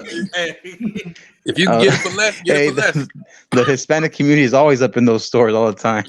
They buy one, get the second one free. Okay. Yo, hablo español. They be, hey, you come in behind somebody's Spanish. They give you a free phone case, free charger, free headphones. Yeah, you just buy the plan, family pack. Hey, now I agree with 100 watts. They do charge unlimited for $60, but I hate my boost. $60, yeah. Mm-hmm. Yeah, but I hate my boost. Okay, I limited everything. $60. Oh, everything. Yeah, tax-free phones. Hey, shit need to be free. They already tapping the shits. I know, right? Real quick, we got Mr. You know who's back. Welcome back, Mr. You know. What's good? It says you know. I thought it was Mr. Best in the world. I'm confused. He got a twin. Come on, bro. He got a twin brother though. The twin is Mr. Best in the world, and he's Mr. You know too. People who know and the rest act like they don't know. They know. It's all good. My name is popular in the YouTube streets. It's all good. Everybody know what I do. Mm-hmm. I wanted to say this real quick, M3, because the way you look right now, you got that starter kit for like an NFL assistant coach look right now. You got that look. Oh, yeah. That look right now. That boy look like a banana peel. He said, "You're out of there now. You're out." Hey, man. Hey, I guess I got the coaching material though. Hey, I won't bring him the squad, and I won't kick out the squad too though. Hey, ESPN. My bad. Hey, ESPN. No. I'm gonna stop. Marcus, like a referee on a golf day. It's bad enough that he blacked out on your vest the other day. It's bad enough he did that. That was crazy, man. Yeah. I don't even seen that. Oh yeah. So I'm E black. E black. Yeah, that was crazy, man. I was like, dude. Yeah. You said that wasn't cool. He got the puffy vest on. It's a little cold out here right now, man. I know it's cold in the wintertime.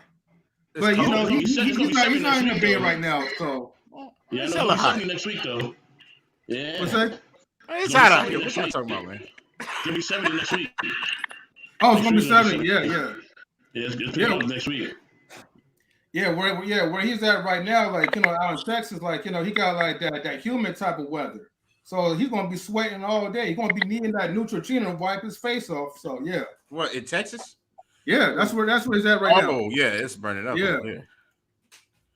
Yeah, I'm gonna bring those classic styles back anyways though.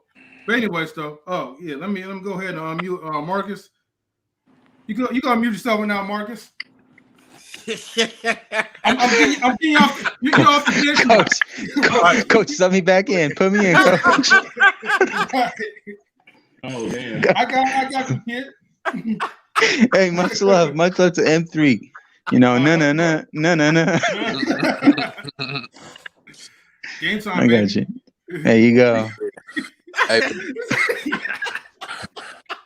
I'm sorry. Hey, you ain't got no moderators? They can post it in the chat. Ain't no moderators on this No, one. I'm saying like post it in a private chat, and I could just post it out for you. All right, let me see something. I'm sorry, man. Marcus, man, you said. So I don't know if I should start try out for a team right now. Let me put my cleats on. Right. Hold on, let me put some in the chat, man. I'm go ahead and put some in the chat. Be like, you want to get recruited to knowledge relations, or you want to get recruited to the other team? All right, let me stop. I'm having too much fun, but yeah, I'm just waiting for yeah, I'm waiting for him right now to post in the private chat, but I think he got disconnected. He got disconnected. Okay. All right, no problem. Anyways, Mr. You have like any other like thoughts like before we wrap up about the reparation stuff?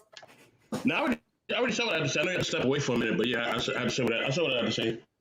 Okay. I just want to say, man, thanks for everybody in the chat. Thanks for lighting it up, chat. We truly appreciate y'all.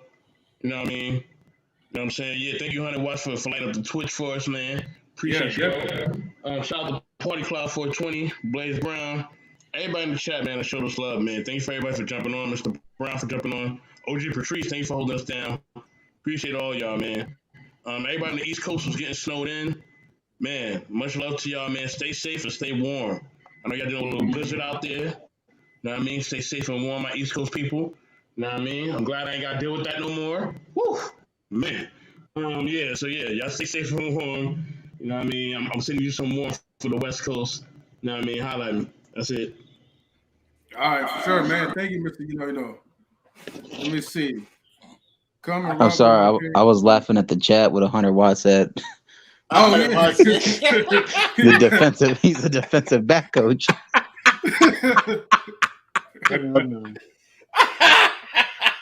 Wait, hold on. What is it? Okay. And also check out hold on. Oh, I'm gonna come back to my page and we'll be like, you know what? I was reading it wrong. I was thinking that was pretty good. Game is saying that it was gonna be going live on Twitch in 30 minutes, but I think that's 100 Watts that's going live in his YouTube channel within 30 minutes. Or maybe Twitch at the same time as well. Why did one say M3 is a DB coach? Where did that come from? Yeah, it's possible. Why did one? Humor is no, good, right? He got me when he said coach hit the petty mute. Man, let's calm it down, man. Let's calm down the room. Let's calm it down. All right. Okay. Let me thank you for the chat, man. Thank y'all. Thank you, Blaze Brown. Thank you, 100 Watts. K Marion. Thank you, pretty good gaming. Thank you, Miss Married. Everybody that came to the chat, man. Thank you. Oh, thank you, OG Patrice, man, for holding it down, man. OG Patrice was holding it down. And shout out to 100 Watts for telling us about the One Unity. Oh yeah. I want folks to check that out too, man. Oh yeah, it's One Unity Bank. 100 Watts is going live tonight. 100 Watts is going live tonight. Pops Knows Best is going live tonight. So definitely like and subscribe, y'all, to Finesse Visions. He go live tonight, 7:30 Eastern Standard Time. So yeah. WTP, man. Okay. Thank you for joining too, man. And Marcus, man. No problem. Thank you. I appreciate it. Much love. Much love. And shout out to Pretty Good Gaming with the draft as well too. Oh yeah. Also, like and subscribe to Wealth Talk. Best in the world. Yeah, Best in the world. Shout out to him. Definitely like and subscribe to Wealth Talk Productions. Wealth Talk. I seen you went live. Was it yesterday or was it Friday? Yeah, it was last night. It was yesterday. It was last night. Yeah, it was last night. I'm sorry I wasn't able to jump on, man. But I did show you some love in the comments. Yeah, I mean that was just free form. One Unity Bank. That's what it's called. Okay. Mm-hmm. Okay. Yeah, that's like one of the black-owned banks. So definitely shout outs to that information though. And I guess with that being said, right. Game time is over. All right, let me stop. That reminds me. Y'all heard of I just remember You're not another about to one. just Y'all Stephen heard A. of Smith me right thank now. You're not about to just Stephen A. Smith me and walk over that. Hey, 101. So you gonna be on Twitch or? No, he said He he's says gonna be all on three all platforms. platforms. Oh, okay, Yeah. okay. Yeah, so so tune into the 3 different channels, man. All right, no, let me stop. I'm getting too much in the character. Hold on. We appreciate the panelists for the time, viewers and chatters. We appreciate all to our YouTube community virtual hub. Okay, so with that being said, let me go ahead and zoom in on Marcus, right? Since he's off the bench. Go ahead, Marcus. Man, we need you to make this touchdown, man. All right. Yeah. All right. Well, when Coach. Don't the ball, rookie. All right. All right. I'm sorry. All right, I'm gonna stop. Stephen A. Smith, stop. I'll be the Max Kellerman for now. All right. So no, I appreciate everything. I appreciate everybody here. I thank you guys, and I don't know when the next stream you are for knowledge and relationships, and Mr. If you know when they're gonna have the next topic. I'd love to be on it. But yeah, just thank you. Much love, prosperity, and peace. All right. Peace to you too, brother, man. I hope to see you back on the show, man. Yeah, when hopefully I won't get cut down to second string. You know what I'm saying? Hopefully I won't get cut down to second string or third string, depending on what he wants to do with me. Budget cuts. Talk about reparations. Well, it depends, man, when we get to overtime. So we'll see though how you play. All right, not top 10. We got Wealth Talk Production. Wealth Talk Productions. Oh man.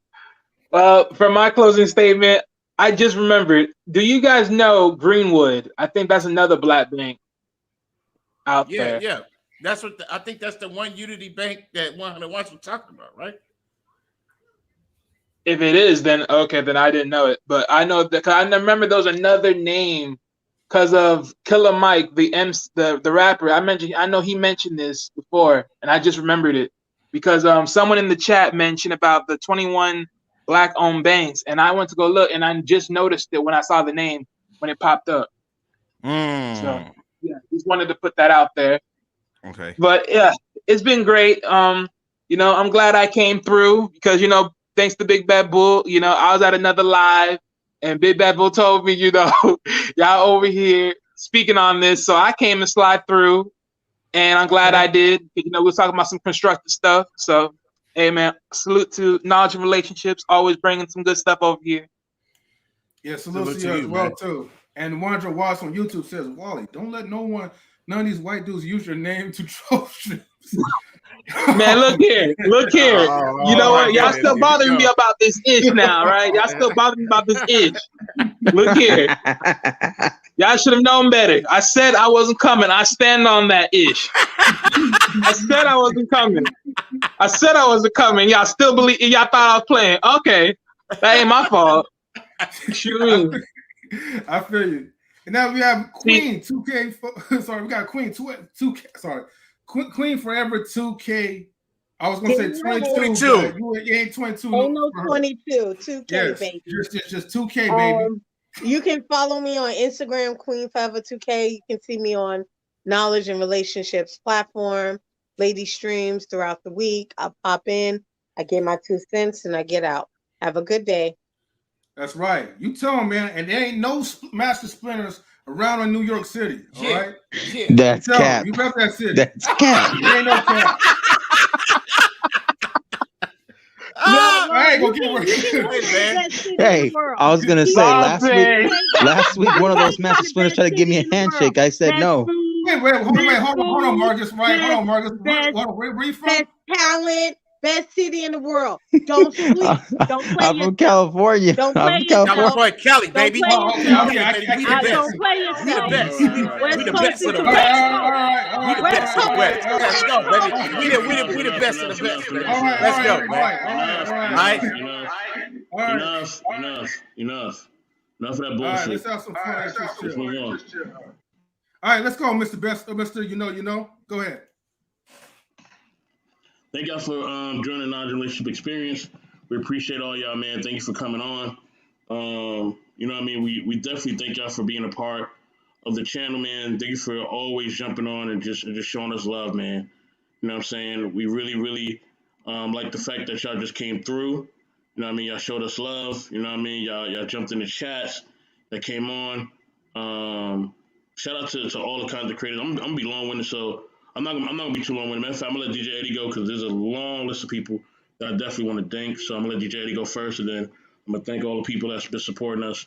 But yeah, go ahead, DJ Eddie, rock out real quick. Yeah, go ahead, DJ Eddie. So I want to thank all the people in the chat, man. There's a lot of y'all, man. I want to thank pretty good gaming, Blaze Brown. What else? Let me scroll. Let me scroll up here. What else? Big Bull, is that his name? Big Bad Bull. Big Bad Bull, man. Big Bad Bull, man. Thanks for coming, man. What else? 100 watts. Thanks for coming. Pretty cloudy. 420. What's up, man? Thanks for coming, man. I see you, man. Okay. All right. I also want to thank Real Talk with Mizzy Limmies. Real Talk with Mimsy Limbs. Mimsy Limbs. I'm sorry if I said it wrong. Mm-hmm. You know, thank you for showing up too. Also, M3, man. M3, thank you for showing up, man. And also, Miss Dawn Harden, thank you for showing up. Mm-hmm. And who else? It looks like, oh, here we go. The third Doctorman. Peace and love to you, man. Make sure you subscribe, like and subscribe to the channel, man. Thank you for coming. Wanda, thank you for coming. Quentin Harris, thank you for showing up. Quentin Harris in the building. Mm-hmm. Yeah. Okay. Thank you. Hopeful. Was it Issa Hopeful? Issa Hopeful. Thank you, man. Thank you for coming in, man. By the way, okay, Simon. Thank you for coming, man. Miss Mary, thank you for showing up. Mr. Best in the world. Yeah, thank you for coming up here. A story to tell. Thank you for showing up. Who else? I think that's this is, you know, if I didn't say your name, listen, I apologize if I didn't say your name. Wally, thank you for showing up. Who else? I am Wally. Oh, Wally, thank you, Wally, for showing up, man. Thank you. Quantum Love, thank you for showing up to the panel. Thank you so much. Who else? There's a lot of people. Sir Hell Speaks. Thank you for showing up. Who's the guy that with the glasses that barged in the room, man? I think he was in his 40s. Wait, you talking about Issa Hopeful? No. It was another guy. He had a haircut with some glasses. Jerry Brown. Yeah, Jerry Brown. Jerry Brown. Yo, Jerry Brown. Thank you for showing up. Chicago, Chi-Town. Thank you for showing up. Yes. You know, OG Patrice, thank you for holding it down. You know, Uncut with Daryl Long. Yes, sir. Peace, family. Thank you for showing up, man. And you know, you could, you know, a queen 2K, you know, not 2K22. Okay, it's 2K. All right. Thank you, Queen, for showing up. Marcus, man, you know, I got you, man. Thank you for showing up too, man. I'm gonna need you around, man. You know, I got you. WTP, man. Thank you for showing up too, as well, man. I hear you back there, man. Also, man, you guys can look me up, man, on YouTube. Please look me up on YouTube, man. It's DJ Eddie King. Please like and subscribe to the channel. And also, I am the music creator for knowledge and for relationships. All right, I am the creator of music. He wants to get a record deal. Someone wants to get a record deal. And relationship. Please like and subscribe. Hit the notification bell. That way you can get recent videos, old videos, and new videos. And we have a lot more coming up this week. Thank you very much. How much you charging? And shout out to Mr. You don't know, Mr. You know. Shout out to you too, man. I ain't forgot about you, man. I got you, homie, man. You know, Brooklyn, stand up, baby. You know, stand up, baby. Let's go, man. Let's get it. Huh? Oh, wait, sorry. Mr. You know. Put the wrong person. Thank you everybody for joining our Relationship Experience. I definitely want to thank all the content creators, man, and definitely subscribe to them. Subscribe to Finesse Vision for 100 watts. Like I said, he's going live 7:30 p.m. Eastern. Subscribe to Red Lipstick Vibes. Subscribe to Hannibal Station Free Breakfast. Also, and subscribe to Texture Chatter. Like and subscribe to Sir Hell Speaks. Like and subscribe to It's Michelle. Definitely like and subscribe to her. Like and subscribe to Sharabi Chicago. Shout out to Simon Hectic. Shout out to the homie AD. AD, what's going on, bro? My homie AD, man, in the UK, what's going on, brother? You know what I mean? Much love. Like and subscribe to Candid Ann. What's going on, Candid Ann? What's going on, sis? Like and subscribe to On the Block with Jen. Shout out to Stanley Joseph. Shout out to Big Hef and Mr. O. Player Perspective, you know what I mean? Mr. O just living, like subscribe to them. Like subscribe to Maya Speaks. Mr. Brown, thank you for coming through. Quantum Love Metaphysician, shout out to her. Definitely like and subscribe to Chef Shapino. CKQ Podcast, shout out to Colin Mitchell. Shout out to High Value Nurse CJ Cows. Atlanta Thrasher, I don't know where you been, Atlanta Thrasher, man. What's going on, man? I ain't see you in a minute, bro, but what's going on, Atlanta Thrasher? Mr. Larry Bear. Yeah. Shout out to Gator Girl, man. Gator Girl, what's up, girl? I ain't see you in a minute either. Shout out to Everything Is Anything, Alex. Shout out to Jedi Mike. Like and subscribe to both of them as well. Like and subscribe to Over the Top WME. WME, what's going on, sis? Holla at you. You know what I mean? Like and subscribe also to King, Conversation with King. Show him love as well. Wanda Chica, like and subscribe to her. Like and subscribe to In-Law Suite Podcast, How to Dope Podcast. Like and subscribe to them. One Community, my bro, what's going on? I think One Community just got back from the UK. I know he was UK flexing. I see you, One Community. What's up, baby? You know what I mean? Also, like and subscribe to who else I got on my list? Let me see. Oh, Catrice Torrance. Like and subscribe to her channel as well. Talk Your Stuff Pod. What's going on? Talk Your Stuff Pod. You know what I mean? We gotta do something real soon, sisters. I'ma holler at y'all soon. Like and subscribe to Krista Bloom and Ebony. Like and subscribe to King Jean. Like and subscribe to Hanifa as well. Hanifa Naya. Shout out to my homie Victor Freeze. Shout out to my homie Black Man Unfiltered. What's going on? Shout out to Mrs. He Said, She Said, the Harris Tribe Media Group. Shout out to them. What's going on? Shout out to Auntie JP. JP, the Inspiring Matriarch. Hey, shout out to you, sis. Shout out to my homie Jay. Got a story to tell. That's the homie as well. Like and subscribe to the homie Hassan Campbell.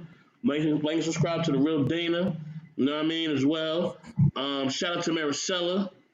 Shout out to Melissa. She hit me up earlier as well yesterday. Shout out to her. What's going on, sis? Hope you feel better. You know what I mean? Much love to you. Happy birthday weekend to Jessica. Yeah, Jessica, she got the social network. She'll be on next Friday. Shout out to her. Shout out to the homie Arshawn Dave, man. Arshawn and Rico, what's up? You know what I mean? Shout out to Just Kaya. Like, subscribe to her.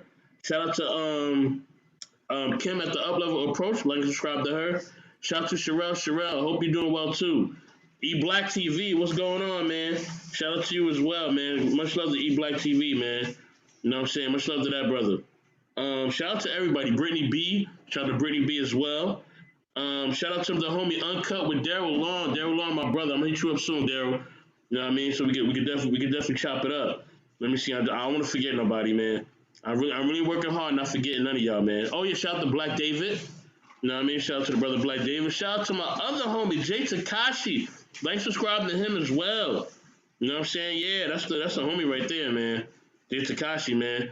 Also, like subscribe to Access Entertainment with Grizz. Much love to him. You know what I mean? Much love to everybody, man. You know what I mean? We definitely appreciate y'all. Can't forget my team, man. Gotta shout out Queen Forever 2K. You know what I mean? What's going on, Queen? Gotta shout out Miss Petty Penny, Al. You know what I mean? You know what I mean? Gotta shout out the Assistant Network Manager, Damo. Damo, what's up, baby? Free Damo. What's going on, Damo? You know what I mean? Happy belated happy birthday month to you. Yes. Happy birthday month to you, sis. Yeah. You know what I mean? Also got to shout out First Lady Tammy. Tammy! Tammy! You know what I mean? Shout out to the music coordinator, DJ Eddie King. Yeah. Let's get it. Let's get it, baby. And I am the number 4 Modern Relationships. Catch me at MR if you know, 1984 on Instagram.